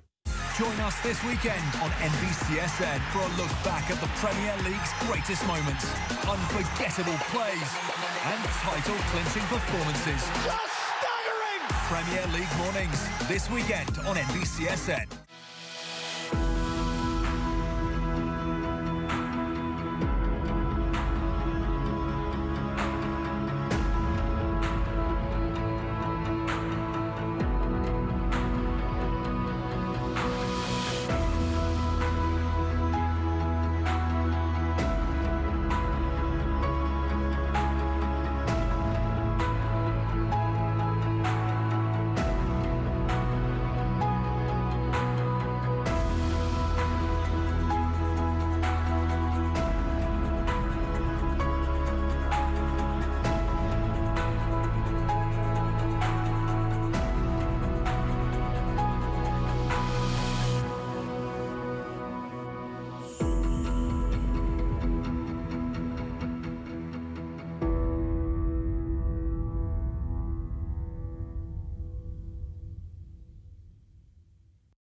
You're watching NBC Sports from the Vault.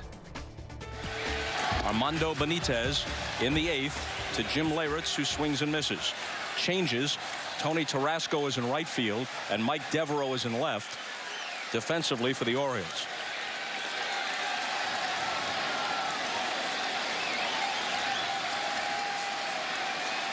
You know, Bob, I've been talking about this ballpark, and no matter how many times you come in here as a broadcaster, it's always great. I mean, this is a great setting most of the time, and especially in postseason play. But I'll tell you something. When you walk out of the dugout as a player and your first time in this ballpark, it's a little extra special. It really is. I go back to, excuse me, Bob, go back to the '64 World Series with the Cardinals before they made all the changes here when Yankee Stadium was in its originality. And to walk out of that dugout and take a look around this place, I mean, it's scary your first time in here. 2-2 to Leyritz. There's a possibility, at least, that 32 years later, the Yankees and Cardinals could reprise their World Series matchup of 1964.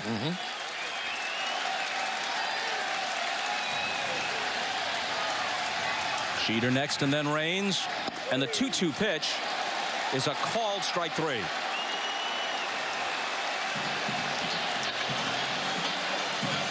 So Benitez has faced 3 hitters, walked Strawberry with the bases loaded, then fanned Duncan to end the inning, and then gets Leyritz to open the 8th. Well, look at this. He does not have to throw a strike to Mariano Duncan.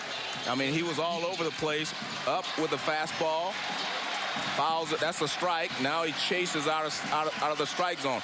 He did not throw strikes to Duncan. If he would have been able to take like Strawberry did, you know, we may have a different ball game. But it's easy to say that from up here. He went up there to get a base hit, so he was aggressive. Jeter, 2 singles, a stolen base, and a ground out. His last time up, he stranded 2. The Yankees have left 10 men on base, including the bases loaded in the 7th, and 2 runners in both the 5th and the 6th. In right field, Tarasco going back to the track, to the wall. And what happens here? He contends that a fan reaches up and touches it. But Richie Garcia says no, it's a home run. Here comes Davey Johnson out to argue as Jeter comes across to tie the game. Well, in postseason, you have an umpire down each line. And he was there. And Garcia was right there. The pitcher, Benitez, comes all the way out from the mound to argue. But I don't know how he can tell from the mound. I don't either. And I'll tell you one thing. That's great hustle. Great hustle by Richie Garcia. Right. The contention by Tarasco is that the ball is descending and the fan touches it. He's right. He's right. Absolutely. Absolutely. That ball was not in the seats. It's okay to catch it if it's over the wall, but if it's in the playing field, then it's not allowed. You're not allowed to touch it. And you can see that ball is touched right there. Nice catch by the kid, but you see right away Tarasco is pointing. I had the ball. I had the ball. I thought he was camped under it. See, he's nonchalant right there, like he's going to catch it. And the kid, nice. Man, they need to sign him up. Oh, he didn't catch it. Just brought it in. Yeah. You're right, Joe. I mean, look at this. He just reaches out. I mean, he is at least... Oh, he's way out. ...a foot onto the field. Oh, he's way out. And he makes the catch. Oh, wow. The way Tarasco was playing the ball, I'm not 100% sure he would have caught it. It might have hit off the top of the wall before he caught it, but there's no way it was going out. Either he was going to catch it or it was going to hit the top of the fence for an extra base hit. It was not going to be a home run. I believe he was going to catch it, Bob, because he didn't jump. He was stationary. If it was going to be over his glove, I think he would have been at a jump. See, watch, he's not going to jump. See, that ball's coming down. It's coming down. It's not going out. It was coming down. I think he would have caught the ball. He catches that ball. Absolutely. Well, I think if you're Davey Johnson, you have to get thrown out of the ball game right here. I mean, I know it's tough to do, but you have to make a point of saying, I can't let this happen to my ball club, especially on the road. Well, if he goes down in the clubhouse and sees the replay on this thing, he may be out here again. Yeah. Oh, he's going to be livid. Well, I think he is sure, because I think he saw how Tarasco went after the ball. He was not under any duress. He wasn't about to jump. He looked like he was stationary and about to reach up and catch the ball, and I think that's what Davey's going on. Meanwhile, here's the kid receiving congratulations all around. He's affected possibly the outcome of the game. Certainly he's affected the course of the game. And maybe the series, Bob. Maybe the championship series. Well, Davey Johnson's got a legitimate gripe here. You know what? And again, going back to what I said before about Richie Garcia, you got to give him credit. He hustled all the way out there. He was right there at the wall. He was at the fence. But when that ball came down, it was clearly caught inside the park. But that is a tough call to make when you're on the run. Oh, yeah. I mean, we have an opportunity to sit here and watch the kid reach out. But when you're running out there, as Richie was, trying to get in position, it's difficult to see.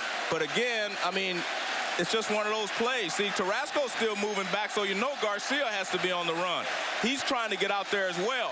See, he's waiting for it right there, and that ball is taken right over the fence. And probably Garcia, Joe, with a head-on look. With a head-on look, instead of being at the wall where he could look across and see the fan actually reach out, looked at it straight on and thought that it was a home run.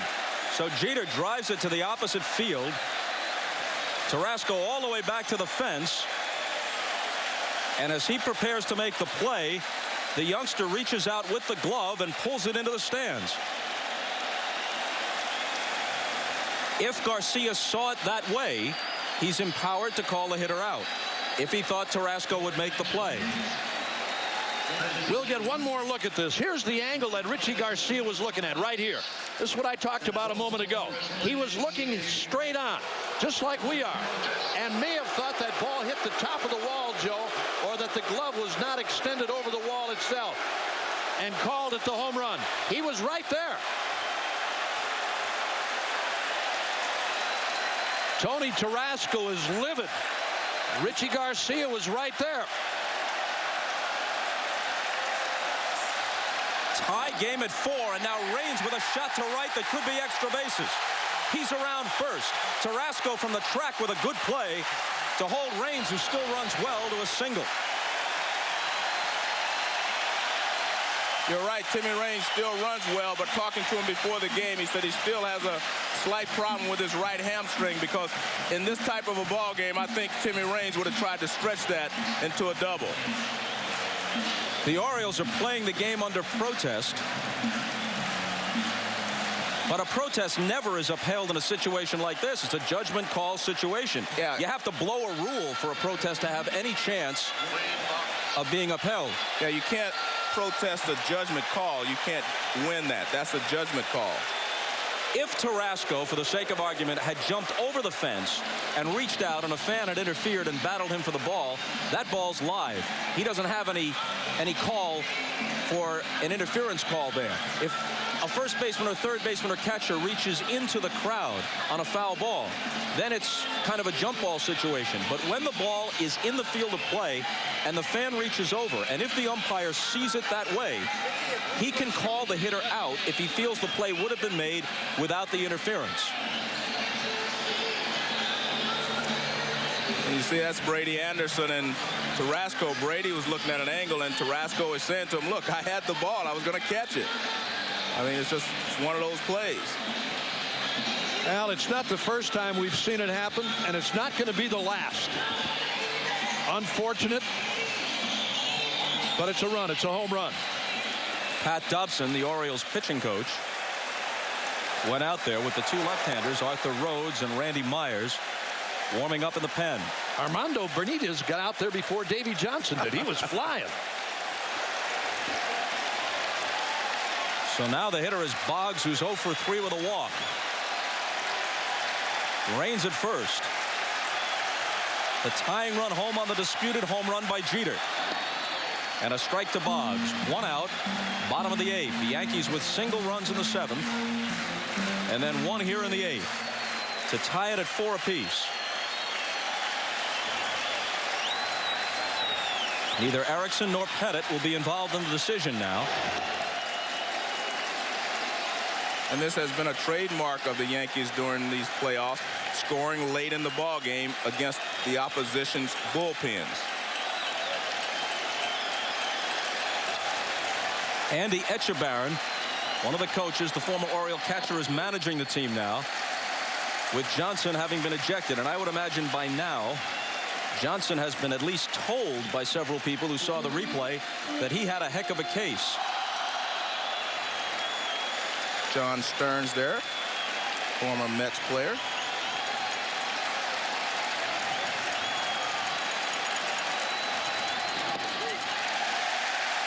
Raines at first, with a count now 2-1 to Boggs. Stole 10 bases in limited duty this year. He missed several months with 2 bad hamstrings. He's 4th on the all-time stolen base list, behind Rickey Henderson, Lou Brock, and Ty Cobb.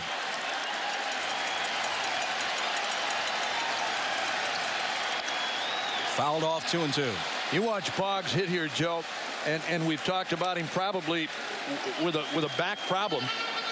The Oriole outfield is shifted way around toward left field. You got a guy out there who's throwing 90 plus, and yet Boggs is still pulling out. You see him pull out a little bit on that last fastball. I mean, he can drive a ball to left. I don't think he can pull this guy, but it looked like he's pulling out as he goes to start his swing.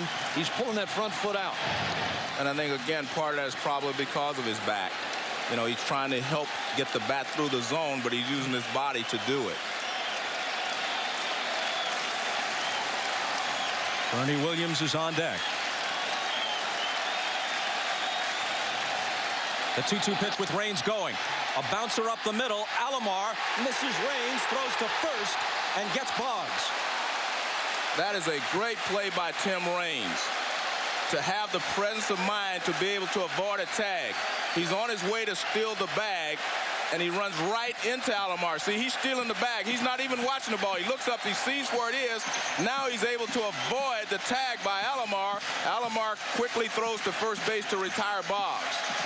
I mean, this is a great play here by Tim Raines, and it was going to be a great play by Roberto Alomar. But Tim Raines makes a better play, and now they have a go-ahead run at second base. How about the what-ifs, Joe? If he's not running, that's a base hit for Boggs. You might have runners at first and third.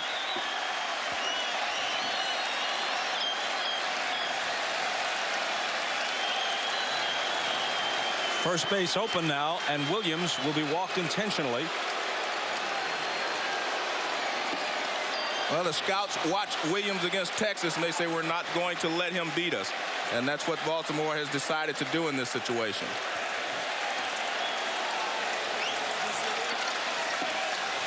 And, of course, they have the 2 left-handers warming up down there. Williams is a switch hitter. Martinez, who's next, a left-handed batter.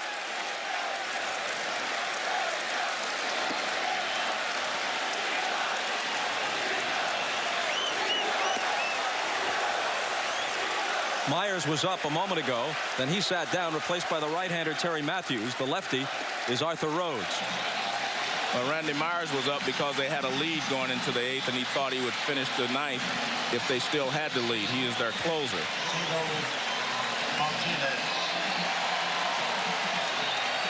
Now Andy Etchebarren goes to the mound.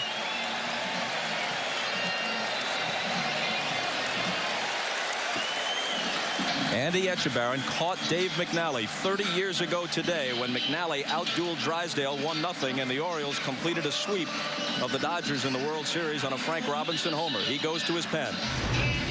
This game is tied in the 8th as a result of a bizarre and controversial play where a young fan reached over the fence and took the catch away from Tony Tarasco. It was ruled a home run. It appeared that Rich Garcia missed the call. Jim Gray hustles out into the lower right field stands and finds the kid. Here's Jim. All right, we're out here in the outfield. Can you tell us what you did? What's your name, son? Jeff Mayer. Jeff, you stuck your mitt over, caught the ball. It's the difference in the game right now. Wow, it's pretty unbelievable, and I didn't think it would ever happen to me. You didn't get to keep the ball. You lost the ball, didn't you? Yes, unfortunately. What's going through your mind right now? You're the hero of all of New York and to the Yankees. You weren't even involved in the game. Now all of a sudden you've had such a big impact. It's just unbelievable, and I feel like just like something amazing has happened. I can't really think of anything much else to say. They're chanting your name. Pretty exciting, isn't it? Yeah, it's pretty cool. All right, let's go back to Bob Costas. Well, that's one perspective. But Jeff Mayer, even if he were of age, certainly couldn't be elected mayor of Baltimore right now. He's an innocent kid who is excited to reach out and have a chance to catch a baseball at a big league game. Looks like he's 12, maybe 13 years old. You can't blame him individually, but you don't want fans involved in affecting the outcome of the game. And what happened was very unfair to the Baltimore Orioles. Absolutely, Bob. I mean, there's that announcement made prior to every game. Anyone interfering with a batted or thrown ball will be ejected from the ballpark.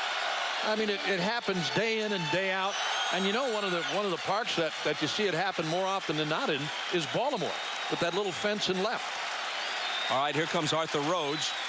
9-1 record for the year. He faces Tino Martinez and starts him with a ball. The last time up, Martinez batted against Jesse Orozco, a left-hander brought in specifically to face him, and he struck out. He's 1 for 4 today. Hasn't had much success so far in the postseason.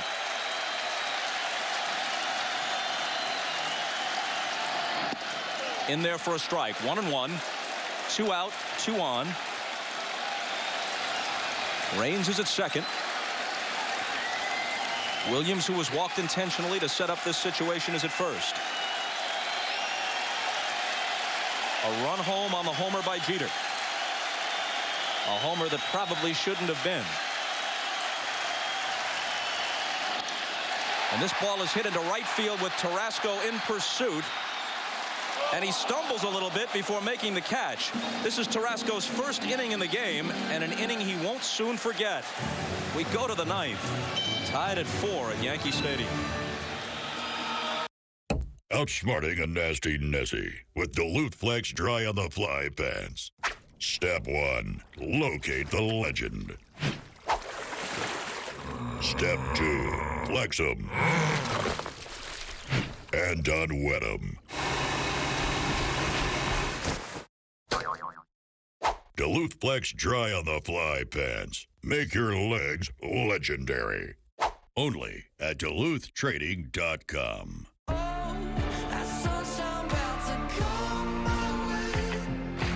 Engines are restarting. Park is shifting to drive. And to get things moving again, we're offering 0% financing for 72 months and no payments for 120 days. Plus, the freedom to shop and buy online. So you can meet the road ahead with confidence. Chrysler, Dodge, Jeep, and Ram, helping you drive forward. If you love peanut butter most, this cup has your name on it. If you love chocolate most, this cup has your name on it. Not literally. That'd be a logistical nightmare, especially if we used last names. Then we'd have to do both sides. Reese's lovers, yeah, they're back.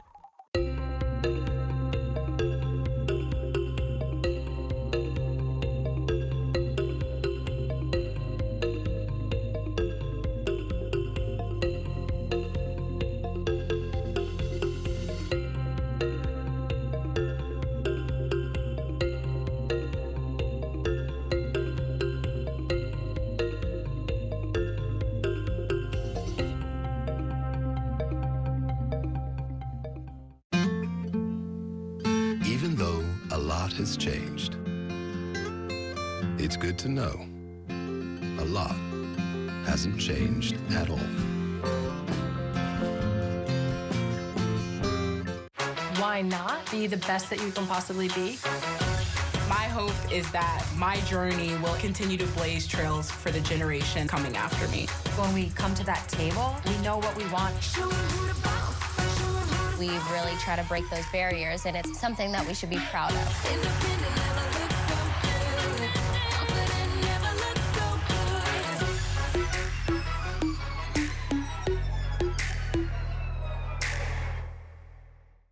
Tony Tarasco letting all of his buddies in the dugout know exactly what happened.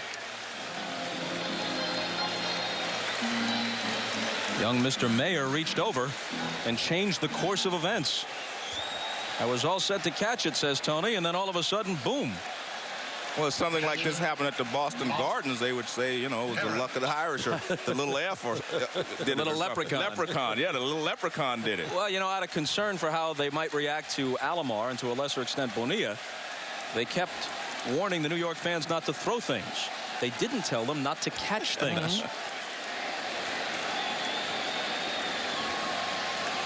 So now Wetland comes out of the bullpen with the game tied at 4 in the 9th. And Parent swings and misses. Does it surprise you that it's Wetland here rather than Rivera, Joe? Yes, it does me, because he's used Rivera first and then Wetland second. And I think maybe that tells us that he's not going to use Rivera today. Maybe he's planning on Wetland going this 1 inning. If they do not score in the bottom, maybe he'll go to someone else, because you could bring Rivera in, use him for a couple of innings, you still have Wetland left. So I'm not sure exactly what he's thinking right now. 1-1. Wetland had 4 walks in 4+ innings pitched against Texas in the division series, but generally was effective. Very ineffective last year against Seattle in the playoffs, but he's shaken that off. Came back this year with 43 saves. How about the job that David Weathers did in that series in Texas, Bob, in that final game? I mean, came in a jam and pitched 3 solid innings, 3 great innings.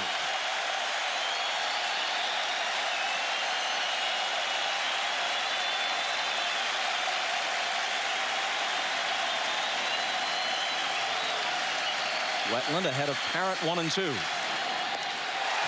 Well, I would call that a less than impressive swing, and Parent goes down. I have no idea what Bernie Parent was looking for here. That fastball is about 6 feet in the air. Well, actually, he swung at it like Bernie Parent, the goaltender, but this is Mark Parent, the catcher, who can't catch up with it. I beg your pardon. That would be Bernie Parent. Parent, you're close enough, you know. That must have been what you were thinking, right? Well, each of us had one, Parents. And some were prouder than others. That's right. Well, here's Anderson in a tie game against Wetland. He couldn't have hit that with a goalie stick. Bob, maybe because they no longer have the off day, he's changing his pattern with Rivera and Wetland.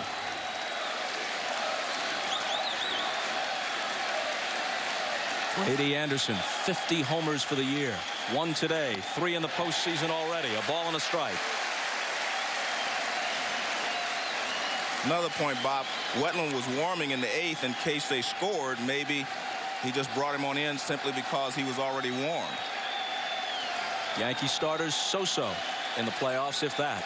Relievers, fantastic. 2-1. Now Randy Myers is throwing in the Baltimore bullpen, along with the right-hander Terry Matthews.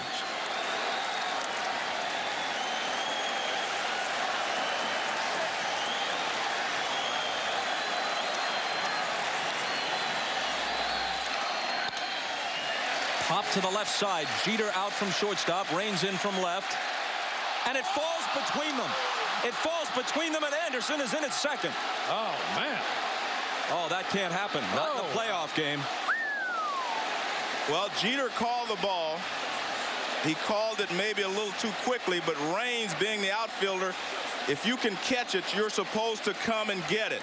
Now watch right here. You'll see Jeter go. Now watch, he looks back, sees Reigns not there. Now he calls it. Now he starts to call it, seeing Reigns thinks he's going to catch it, and he gives up.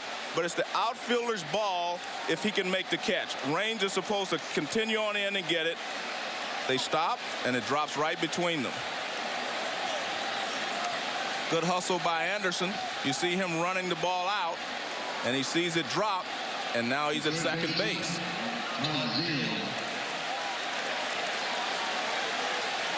Wow, what a big play. There have been some strange doings in this game. Well, Surhoff in the opening inning lost a fly ball in the air that went for a double in left field. And here a ball that should have been caught by either Jeter or Reigns drops for a double. Todd Zeile, who had 99 RBIs this year between the Phillies and the Orioles, but who has struggled of late at the plate in an RBI spot in the 9th. He's 0 for 4 in this game.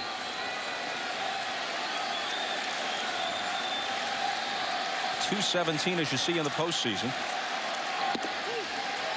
Fastball high 1-1, and he closed the season just 1 for his last 30.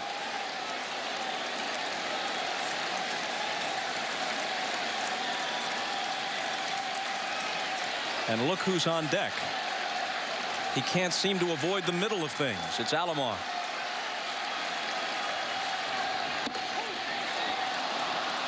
Making Leyritz's glove pop. You can hear it all the way up here, but it misses 2-1.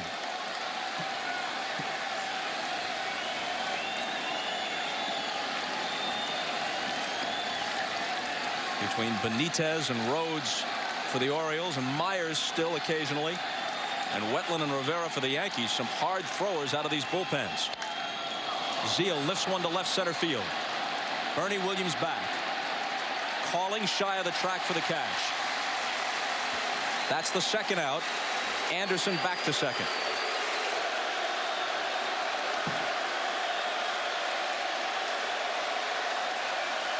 The last game the Orioles played, Alomar tied it with a single in the 9th. Won it with a homer in the 12th. Both off Jose Mesa. Faces Wetland. And takes ball 1.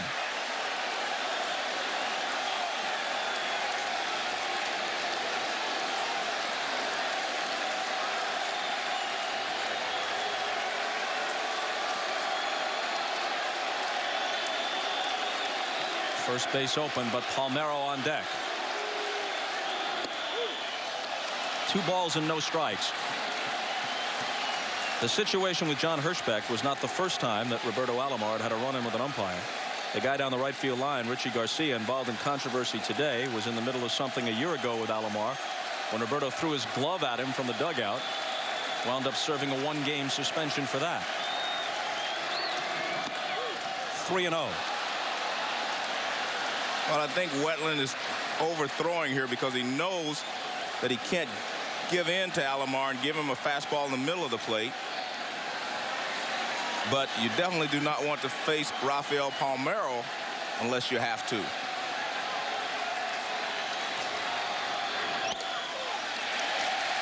Alomar thought he had the walk, but Larry Barnett calls it a strike. The other thing with Alomar, Joe, you know, he's not embarrassed at all to go the other way from time to time. When you keep throwing him out there, he'll go that way. He'll go the opposite field on you. Last fastball right on the corner. Cuts and misses, and the count is full.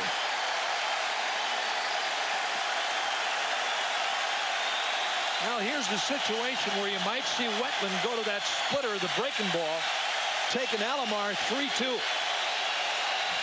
Everyone on their feet at Yankee Stadium, and he strikes him out. Wetland fans 2 in the 9th. Yankees come up with a chance to win it. Derek Jeter talking about that mishap in shallow left when he and Tim Raines let a playable ball drop between them. Don Zimmer and Joe Torre listening intently. Well, Don Zimmer was a former infielder, so he knows how the play is supposed to go. And it was not Jeter's fault. Terry Matthews out of the bullpen. Acquired in August from Florida. Cecil Fielder, the first man to face him. Matthews has also been with Texas.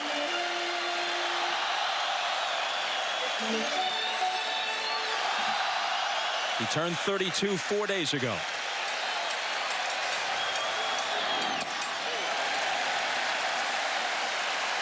Strawberry on deck. Well, the question, as the postseason began around New York, at least one of the questions, who should be the Yankee DH, Fielder or Strawberry? They're both coming up here in the 9th. 3-0.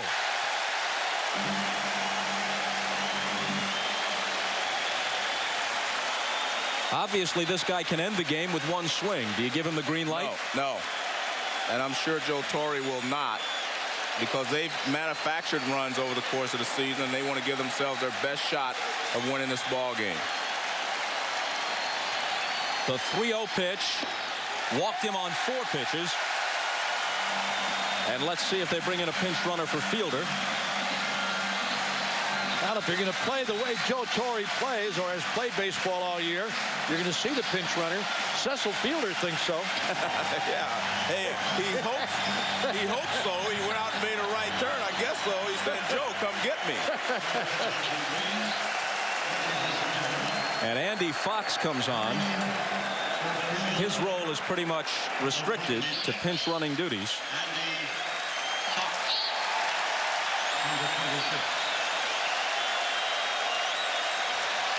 Well, that's Raines talking to Zimmer, and Zimmer's probably saying to him, it's your ball. If you can get it, come get it. And that's exactly what he's saying. And especially with a veteran outfielder, Joe, it's his call. Strawberry, who walked with the bases loaded, swings and misses. You can't ask Strawberry to bunt because he's probably never bunted in his career. So he tries to end it with this big swing. He's just a little tardy on that. But remember, he hasn't played in about 8 days. So he has not had any at-bats against live pitching. He was the starting DH in Game 1 of the division series. Stranded 4 runners, and then they went to Fielder, who came through. And Torre just stuck with Fielder. Duncan on deck. Bottom of the 9th, 4-4 game. The 0-1 pitch.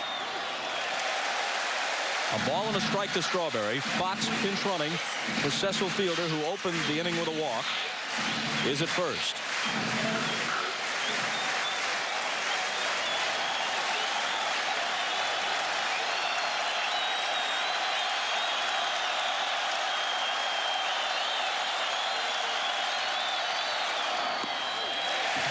Two balls and a strike.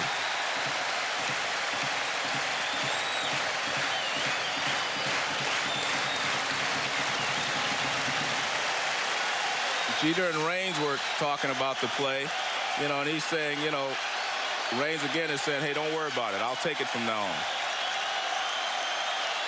Matthews to Strawberry. Fox running. Strawberry with a fly ball to left center field. Back goes Anderson. The ball carrying Anderson to the track. Makes the catch, and Fox back to first. He just missed that ball. I mean, he got it up so high that he got a little wind help, but he was just a little tardy on it. If he could have gotten around on that ball, it's out of here. Now watch, you'll see his bat just a little late right there. He gets under it, but he's still not sure because he's so strong and he knows he doesn't have to get all of it. Brady Anderson on the run. This is a fine play. He takes a peek over to make sure that he's by himself, and he makes the play because Devereaux was coming into the play as well. 399 feet to the wall in left center. Not nearly as far as it used to be, but still more room than in most parks.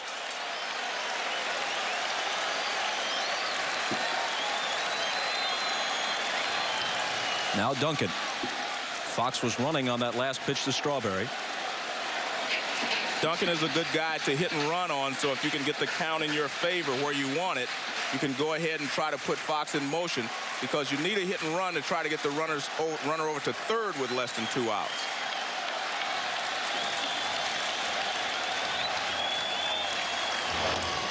Duncan fouls it off. Well, I tell you, if it's close with this guy, he's hacking, isn't he?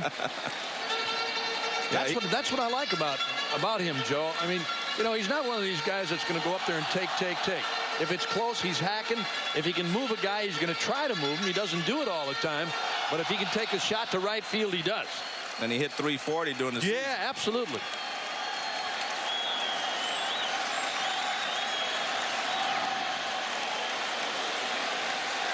Like too many baseball players to count, Mariano Duncan is from San Pedro de Macorís in the Dominican Republic. And their standard line is you can't walk off that island. You got to hit your way off. Yeah. Boy, would I be stuck. You'd be as stranded as Gilligan and his pals. Jeez. You'd be dropping a note in a bottle for the rest of your life. I didn't even make the school bus. Oh.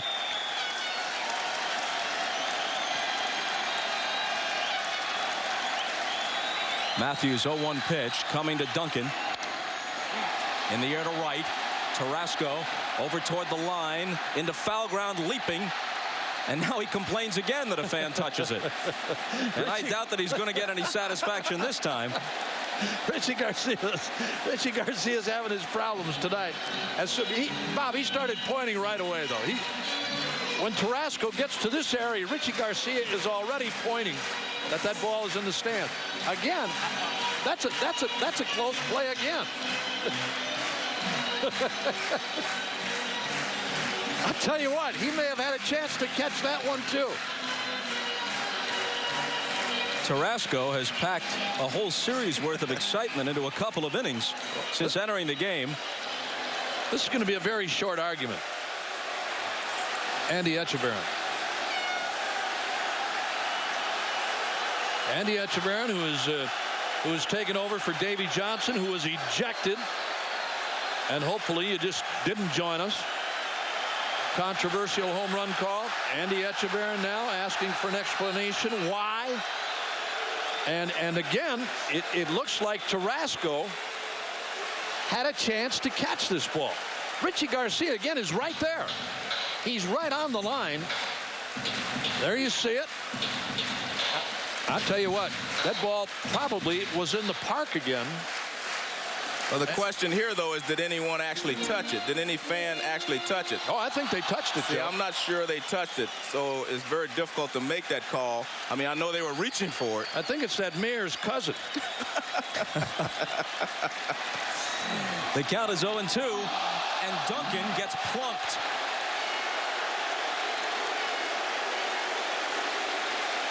Well, that's what you call taking one for the team. That's not a bad time to take it. Not at all. No balls and 2 strikes. Now you move the winning run into scoring position. All Duncan does is he can't get out of the way. He just turns his back, and he takes this one in the back. Watch, he just turns and gets him right in the back. But Terry Matthews on the 0-2 pitch in the 9th inning, the last thing he had in mind. I mean, not even thinking about moving him off the plate. It just gets away. Well, Duncan a couple of times, Bob, has taken pitches outside or around the outside corner and driven him into right field. And I mean, you're trying to keep him honest. I know you don't want to go in that tight, but you're trying to keep him honest. It got him, it looks like, in the back of the bicep. And trying to keep him honest, you got to come inside. He just came in too far. Well, now as they tend to Duncan, Matthews thinking, what a fine mess I've gotten myself into. First by walking Fielder on 4 pitches. And then after Strawberry flies out, he hits Duncan with the 0-2 pitch. Mike Aldretti, just activated for this series, veteran left-handed pinch hitter, has been announced for the Yanks, and Myers is coming on for the Orioles. Joe Torre with his right-hand man, Popeye, Don Zimmer. And Don Zimmer's always talking to Joe Torre about moves he should make. And Joe listens to him quite honestly. They talk about it, and then they make a move. Well, they knew that if they sent Aldretti up, in all likelihood, Matthews would be removed. And Etchebarren, now managing since Davey Johnson was ejected, would go to the veteran left-hander Myers. In anticipation of that, they bring Girardi off the bench, which accomplishes 2 things. They get the right-handed bat in there, and if they don't win it here and the game is prolonged, Girardi stays in to catch, since this was Leyritz's spot originally in the order. But the one thing to remember, you start running out of players, and if this ball game goes in the extra innings and you're out of players, it could hurt you later on. Well, the Yankees have only Luis Sojo left on the bench right now. Who becomes their next catcher if something happens to Girardi at the plate against Myers. 4 for 11 lifetime against him.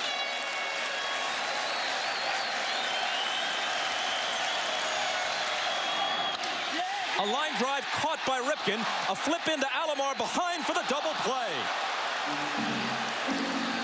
Fox with a pinch runner's nightmare. He's doubled off on the line drive DP. Extra innings in the Bronx.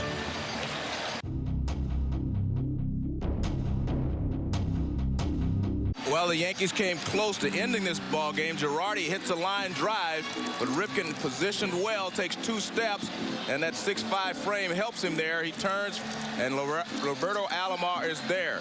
Let's take another look at it. Now watch, if he's not so tall, they talk about him being too tall to be a shortstop. This helps him in this situation. And just a nice play by he and Alomar together. Now watch, what was the runner doing all this time? Now watch, he's trying to score the winning run, but what he does, he crosses his feet. Once you do that right there, you're in trouble. You got to start sliding backwards, not crossing over, and he wasn't able to get back in time. But it's hard to fault him because he wants to score the winning run on that base hit, and it was a nice play made by Ripken. You're right, Joe. I mean, it's one of those plays where you're caught in between, and you may not score anyway, even if the ball goes through, because you do have to hold up. Well, Mariano Rivera comes on. The first man he faces is Rafael Palmeiro, a homer, a single, and 2 walks. In 107 2/3 innings of work out of the Yankee bullpen this year, Mariano Rivera, in this, the year of the home run, especially in the American League, allowed only 1 home run. But this is the guy who hit it, Rafael Palmeiro.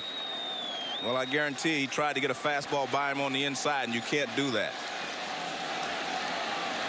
And you see they're staying away right now. And he whistles it through the middle for a leadoff hit. The Orioles are about the only team that had much success at all this year against Rivera. Against Baltimore this year, he's 1-2. That's 2 of his 3 losses for the year, with an ERA of almost 6. Against the rest of the American League, he's 7-1 with an ERA of 1.7. Now here's that last fastball from Rivera, and Palmeiro laced it right back through the middle. Tell you what, if he gets any elevation on this thing, he might have really done something with it, because he hit it awfully hard. Well, now the hitter is Tony Tarasco. For the first time, he's in Bobby Bonilla's spot in the order. Let's see if they look to sacrifice. The Orioles are the only team in the American League that twice scored more than 1 run in a game off Mariano Rivera. The tough thing about Rivera is not easy to bunt his pitches. Tarasco squares and takes a strike. Apparently, Joe Torre's thinking in reversing the usual order, and in a tie game, usually bring Wetland in with the lead, is that if the game was to be prolonged, Rivera could pitch 2 or 3 innings more readily than Wetland. So he went to Wetland in the 9th, hoping the Yankees could win it in the bottom half. They threatened to do so, but weren't able to push the run across. And now it's Rivera for who knows how long. Squaring again and bunting it foul. 0-2. One thing you've got to do against a guy like Rivera, or any hard thrower, I mean, if you're going to sacrifice, everybody in the ballpark has to know it. You got to square yourself up and make sure you're turned around, and which he seems like he does there. But you notice the angle of the bat is back toward the on-deck circle instead of squared around. Ripken is on deck. Palmeiro, who's 3 for 3 with 2 walks, is at first. Top half of the 10th, tied at 4.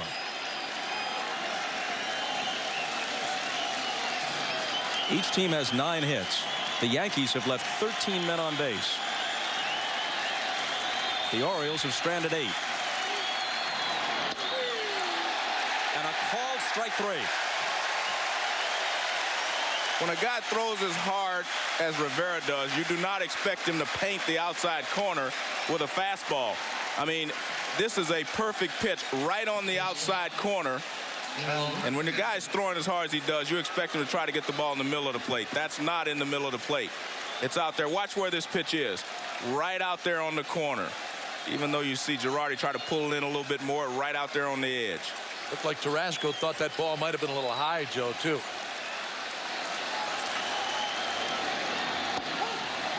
And there's a ball to Ripken. Doubled, struck out, singled, grounded out.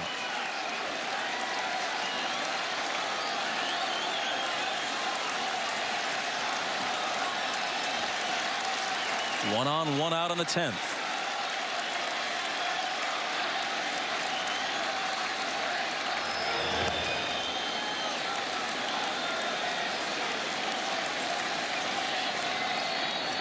Mariano Rivera not technically the closer. It was Wetland who had 43 saves. He will get Cy Young votes, and he will get MVP votes as well. And he deserves some votes for each. Foul back. A lot of people thought it was an outrage when he did not make the All-Star team. In this era in baseball, when there are so few complete games thrown, and where closers generally work only the ninth and only with a lead, postseason may be an exception, as witnessed Wetland in this ball game, to have a great setup man, not really a middleman. We're not talking about mop-up innings. We're talking about a setup man who can get you to where you can put the clincher on the win in the ninth is so important. And the Yankees have the best combination in baseball in Rivera and Wetland. Pop back and out of play. There are only a handful of closers as good as Wetland, and none of those closers have a setup man like Rivera. Well, the other thing too, Bob, when Wetland went on the DL at the end of the season, or prior to the end of the year, and Joe Torre stuck this guy in the closer's role, he was dominating there too.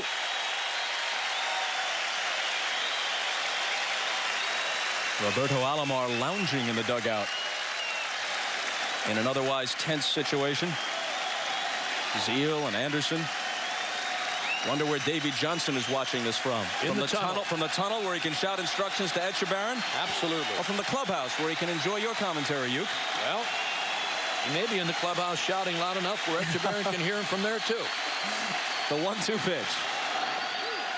2-2. Mariano Rivera is 26 years old. He's from Panama City, Panama.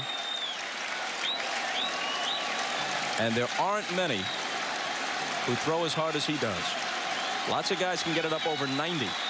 He's around 96, 97, at least for an inning or two at a time. He jams Ripken, a little pop, wide of third. Boggs and Girardi have no play. And you can see they've made a conscious effort to throw his fastball inside to Ripken. Now watch the setup. You'll watch where Girardi goes. Watch, he sets up inside and he gets the fastball inside. Ripken able to foul it off. And again, on the inside part of the plate, off the plate inside actually, but Ripken swings at it because he has 2 strikes.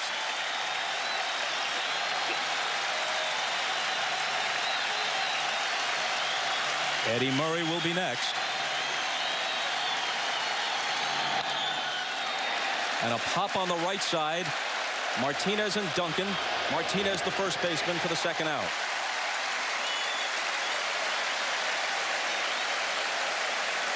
The Orioles 4 and the Yankees 4 as Baltimore bats in the 10th. Rafael Palmeiro at first with 2 out. And the hitter is Eddie Murray, who's 0 for 3 with a walk.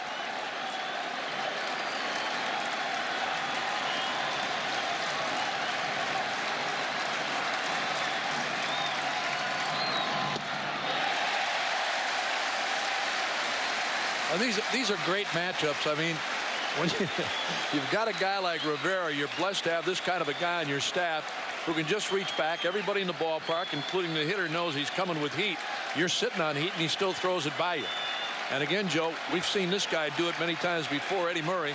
If he looks for one and gets it in the right zone, it's a problem. But he's behind Rivera 0-2.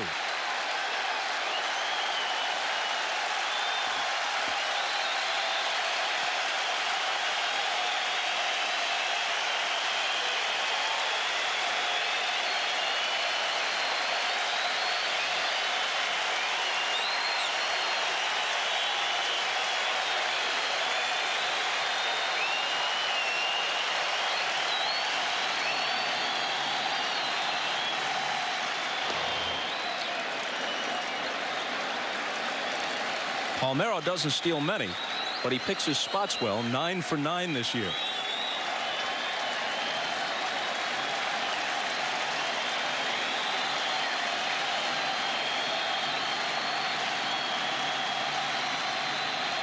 The 0-2 to Murray. Misses.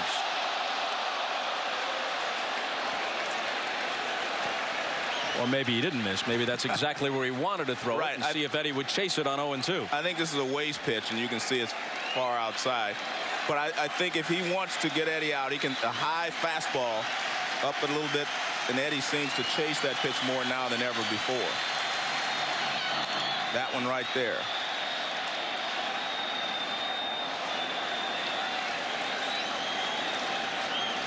This one's not quite as high as he wanted it. You can see the glove. It's up there, but probably 2 or 3 inches lower than he actually wanted it to be. But when you're throwing 90+ miles an hour from 60 feet 6 inches, you only miss by 2 inches. Pretty good job. Pat on the back, yeah. Yeah.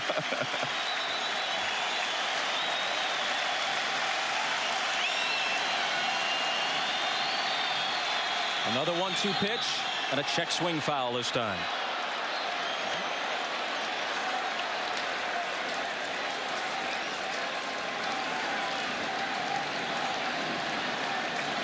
Again, Mariano Rivera up and in on Murray. That may have been a strike if he doesn't go after it.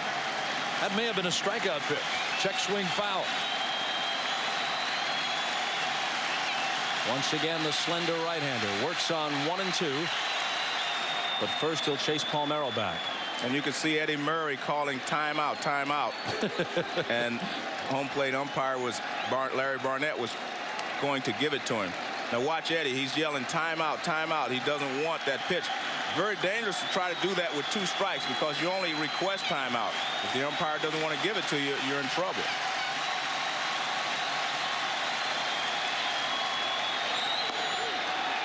Two and 2.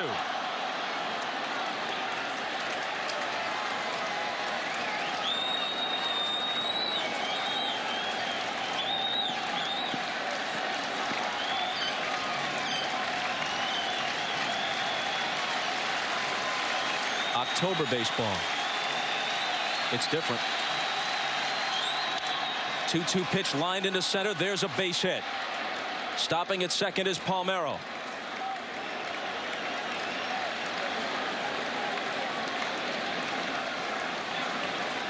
This is one of the great clutch hitters of all time. You're right. Eddie Murray. He fights off the tough pitches, the high fastballs. Now he gets one that's down a little bit. See, if you get it down, he can still handle that fastball, that 90-mile-an-hour fastball. It's up that he has the problems. And he fought off the high ones, the tough ones, and got the one that he could handle. It was a heck of an at-bat. You're right. Down 0-2 and seemingly unable to catch up with the heat, and he just hangs with it and gets a pitch he can handle and delivers the 2-out hit.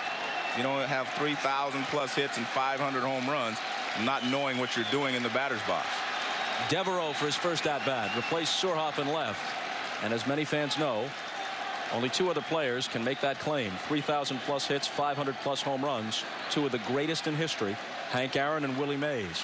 And while Eddie Murray isn't quite in their class, he is bound for the Hall of Fame.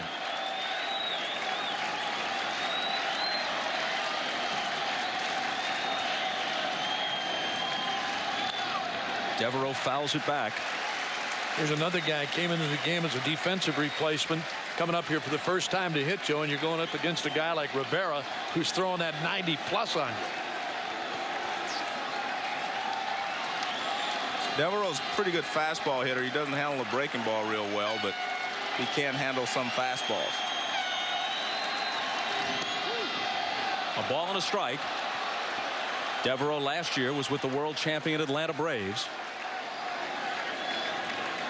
In fact, if memory serves, well, there it is. I don't have to rely on memory. He was the surprise MVP of the NLCS against Cincinnati.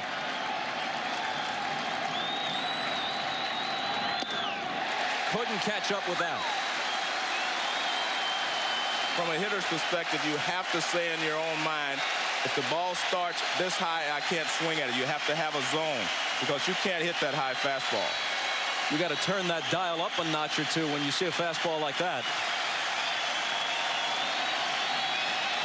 The 1-2 pitch. And he spoils it. Hey, you can swing balsa would not catch up to some of those fastballs. This game is now exactly 4 hours old. These 2 clubs have played some marathons this year. The first game they played against each other, April 30th in Baltimore, was the longest 9-inning game in Major League history. 4 hours and 21 minutes, and the Yankees won 13-10. Andy Pettitte was the starter in that game, one of his worst outings ever. Gave up 9 runs in barely more than an inning. Wasn't involved in the decision. They brought him back the next day for 3 innings of relief, and he got the victory in a 15-inning game the next night. So marathons between these 2 clubs are nothing new. That's Jose Cardinal talking to him. Telling him you did a good job. Seems a long time ago now. A check swing foul, and it holds at 1-2. The starters were Pettit and Erickson. Pettit was so-so. Erickson was very effective. Neither will be involved in the decision, obviously. We're in the 10th, tied at 4. Andy Etchebarren is managing this club now. Davey Johnson was tossed on a bizarre play, a disputed call in right field.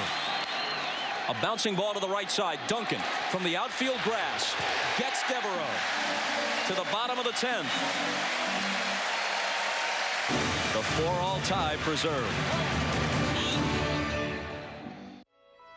This is not a time for business as usual. Or is it? What if business as usual means putting people first and understanding their needs?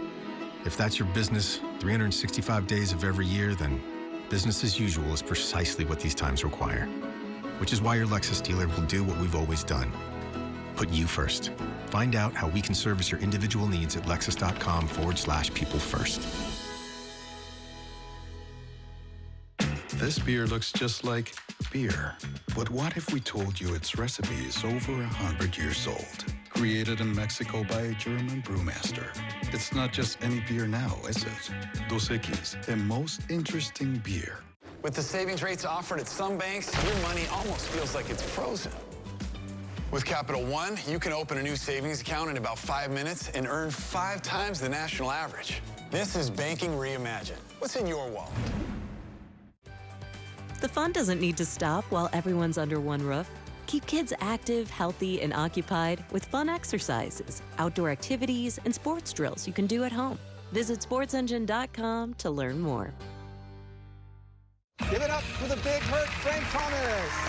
Congratulations, Frank. Hey, Andy, Doug, you guys look great. Hey, I feel great, too. Ever since you told me about Nugenix Total T, I crush in my workouts. Thanks to Nugenix, I got more energy, more stamina, feeling years younger. It's awesome. From the brand that brought you GNC's #1 vitality product and product of the year, Nugenix Total T is our most powerful man-boosting formula ever because it boosts your free testosterone and your total testosterone. To get your complimentary bottle of Nugenix Total T, text AWARD to 231231.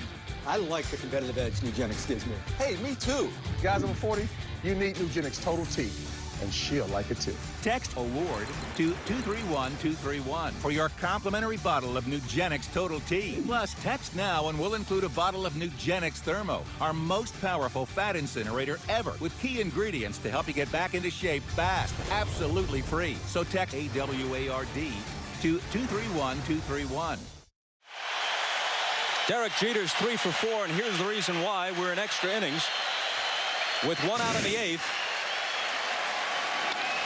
A drive to the opposite field. Tony Tarasco just in the game for Bobby Bonilla and right. Thinks he's going to catch it, and a young fan reaches out and sort of scoops it back into the stands. But Richie Garcia, the right field umpire, didn't see it that way. Called it a home run. Could have called interference. You know, Bob, when you see that play in regular speed, it's not as easy to call. It never is. Right, but I mean, that's a good, I mean, that, so it wasn't as easy as it appeared on in slow motion. Jeter 2 singles, the homer, and a stolen base. Watch it now in slow motion. Even the glove that the youngster's wearing, I think he's got a black glove on. And it's really hard to see. Well, there he is. Yeah, he did have a black glove on, but he stuck his arm out 2 feet over the fence to make the grab. 1-1 pitch from Randy Myers. A bouncing ball which Alomar dives to stop, but he has no play, and there's Jeter's 4th hit.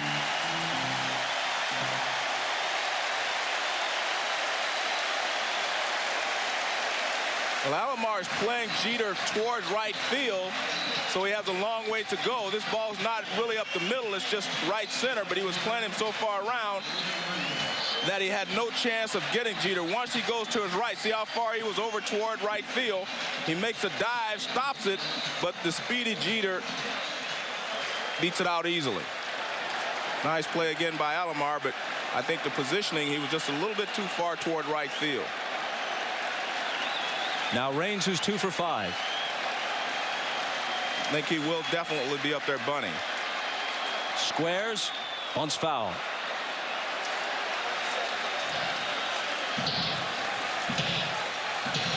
Willie Randolph, the coach at third, flashing the signs.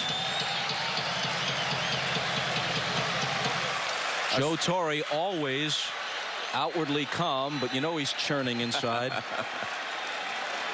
What a fabulous job he's done with this team. That's a called strike. 0-2. Now is the bunt removed. That was a smart pitch there by Randy Myers.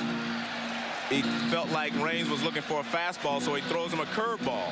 And it starts up, and you do not want to bunt a pitch this up. Now watch, it starts up.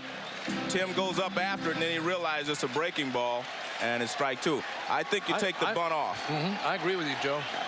Raines is a pretty good hitter. We saw in the Texas series. He can get, clutch base hits. It was he and Jeter in the Texas series that got him going there in the late innings. Zeal is still on the grass at third. The 0-2 pitch is bounced to Zeal. He flags it down, pegs to Alomar on to first. Palmeiro stays on the bag for the double play.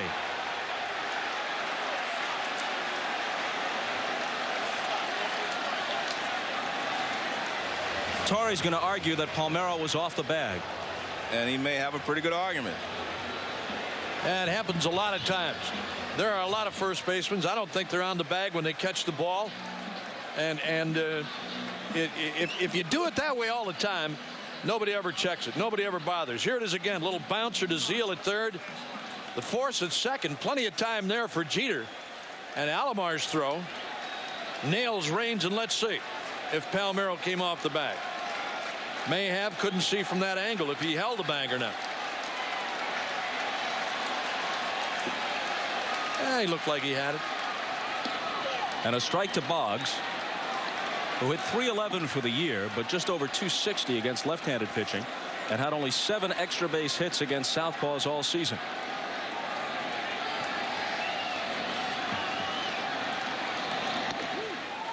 Well, when you have a guy up there like Raines, Joe, who fundamentally does things pretty well, and fails to sacrifice in a situation like this, you're in the 10th inning. You get the leadoff guy on, and it's a must. You've got to get him over. And he missed one sacrifice bunt attempt, and then took a breaking ball for a strike on the outside, and then goes out on the ground out. Well, I'm wondering if he was questioning about his leg, because Tim runs pretty well, and he was wondering maybe if he wasn't running full speed down the line, and therefore if he can't run, he needs to come out of the ball game. But I've seen several times this year where Raines has dropped down a bunt, in that situation to move the runner along. And then I also saw one game where he beat it out for a base hit and Wade Boggs bunted.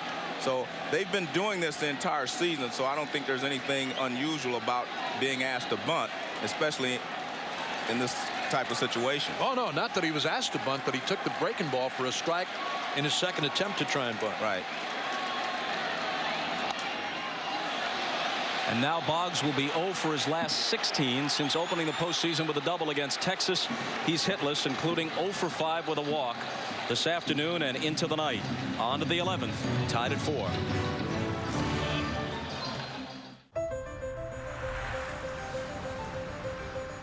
Exxon and Mobil station employees are making sure that people on the front lines can get to the front lines.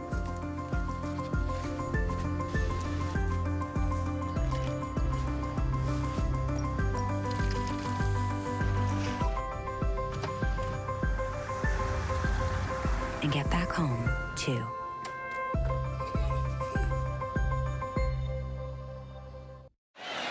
We go to the 11th, and the Goodyear blimp still hovers above.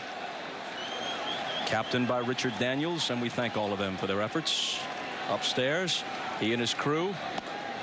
And a swing and a miss by Mark Parrott.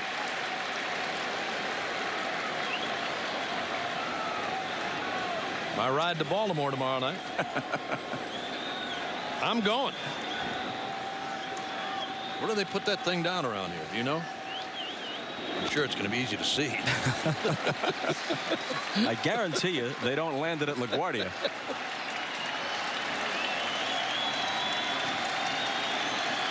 Parrott, the catcher, starting the 11th. He's 1 for 4 for the afternoon and evening.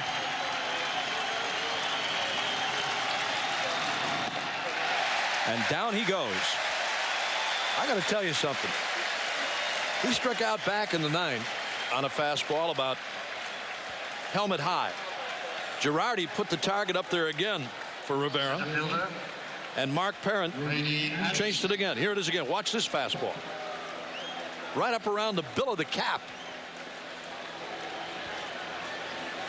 If you're looking fastball, why not go for it? That's what I say. Well, you know, to catch up with Rivera, you have to start your swing so early that maybe you can't be so selective. He starts to crank it up when it leaves Rivera's hand. See, I never would chase a pitch like that. I always thought it looked better to be called out on strikes. And then argue. Yeah, then you say, yeah. You walk by the umpire, you argue a little bit, and you walk by the umpire and you whisper, nice call. Brady Anderson, homered earlier. 2-0 the count to him. He's 2 for 4. Plus a walk. Had that bloop double, which shouldn't have been. Jeter and Raines let it drop between them in the ninth.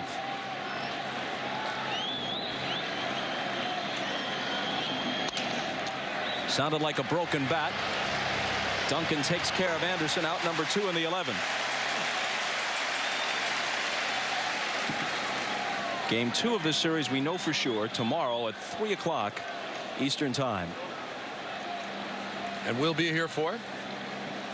We may just be able to stay. I have no problem with catch a quick nap when this one's over and right back out here. Todd Zeile, 2 out, nobody on. Little change of undergarments, no problem. You change with Joe, I'll change with you. You know, I think we're getting a bit too much information here. I'm not so sure America craves this info. That's out of play. Obviously, Joe, you have to play it in the postseason differently than in the middle of the season. But now, especially without an off day. Right. If this game goes 14, 15 innings, and who knows how many innings Torrey lets Rivera pitch, then maybe he's not available tomorrow. Changes a lot of things strategically. Well, I think the longer this game goes, the more it helps Baltimore in the future. And the fact that the off day was rained out tomorrow also helps them, because, again, you know, if you use Rivera today, you can't use him. You're not going to have any off days to rest him. Zeile hangs in on 1 and 2. Rocky Coppinger, the rookie, who's supposed to be the number 4 starter, is now throwing in the bullpen. And when you get to this stage of the game, for 2 reasons. 1, because obviously you used a lot of guys up already, but 2, because you want a long reliever or a starter who can stay in for an extended period. You start getting the guys like Coppinger. 2 and 2. Rivera wanted that pitch. Girardi wanted that pitch, but he didn't get it because of the way he caught it. He caught the ball moving out of the strike zone.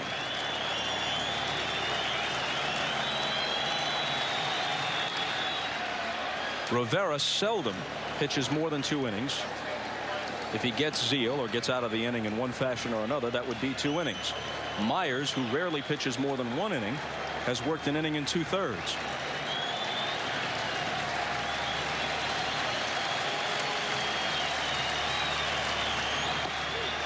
Full count. You know, Joe, a lot of times as a catcher, when you set the target, and if you leave the target there too long, especially with a guy like this who throws so hard, it makes you snatch at a ball.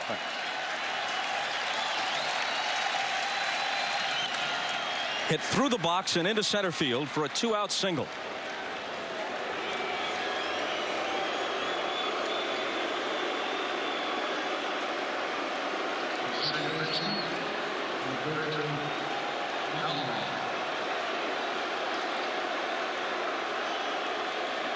Well, it was in the 12th that Alomar won Game 4 of the division series at Jacobs Field with a homer off Mesa. And a situation where, with the game on the line, Mike Hargrove had to let his closer just keep on going deep into the game, and eventually you lose a little something off those pitches. It's not quite to that point yet with Rivera, hoping to finish up his 2nd inning. Alomar's 1 for 5.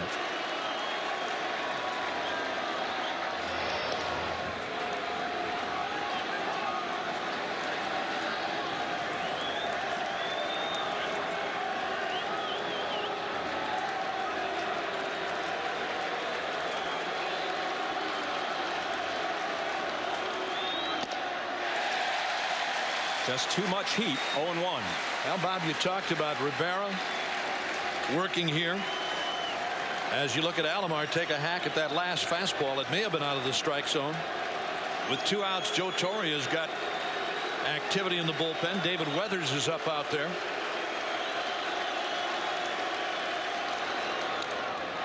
Foul back 0-2. And Weathers, he's got a guy who could give him 3 innings if this turns into a marathon. Maybe more than that, but certainly he could pitch 3.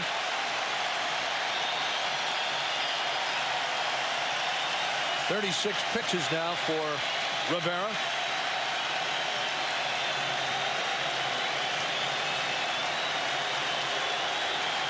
That is 0-2 to Roberto Alomar. Up and in 1-2. One thing that helps at least a little bit for both these teams, they both won in 4 rather than 5. And then with a rain out yesterday, not so much for the starters, but for the relievers, it's a couple of extra days without having to throw, at least not in competition.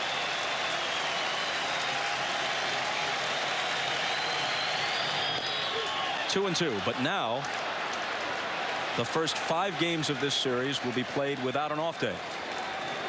Assuming there is no further foul weather, and assuming the series goes as far as 6, there would be an off day Monday for a trip back from Baltimore between games 5 and 6.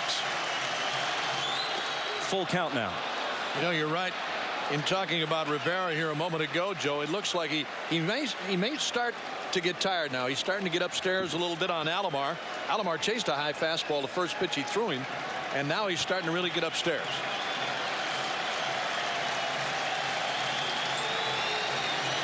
The runner goes on the 3-2 pitch, and Alomar went around. It might have been out of the strike zone, but he couldn't stop himself. On to the bottom of the 11th. The great American outdoors are closer than you think. With battery power made by Steel. Save $40 on any 8K series double battery bundle. Not sold at Lowe's or the Home Depot. Pick up at over 9,000 local Steel dealers. Find yours at steeldealers.com. The Test Kitchen is where all of Taco Bell's iconic creations are brought to life. And now, the Test Kitchen is in your kitchen with the at-home taco bar. Bring all those crunchy, cheesy, spicy ingredients home to your crew. From Taco Bell to your Test Kitchen. Head & Shoulders stops flakes for 72 hours. That's enough time to invent a new dance with tearaway pants that just by chance takes off in France. Je suis flake free. Stay flake free for 72. What you do is up to you. This is the biggest talent show in the world. Wow. That's what makes you a champion. America's Got Talent, followed by World of Dance, premieres Tuesday on NBC.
And it's Bernie Williams, Tino Martinez, and Andy Fox, who occupies the DH spot after running for Cecil Fielder in the bottom of the 11th.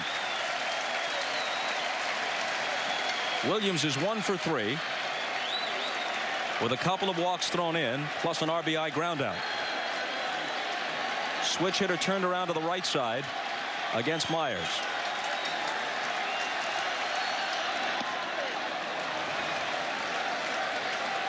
In case you're just joining us, as we noted earlier, This is Williams' power side. 2 of his 3 home runs in the division series were hit right-handed, and 16 of his 29 for the season were hit right-handed.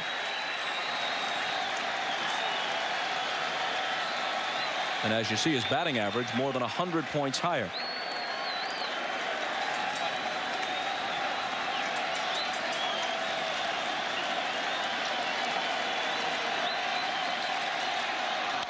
And here's a drive to left. It's mighty high. It's mighty far. And good night.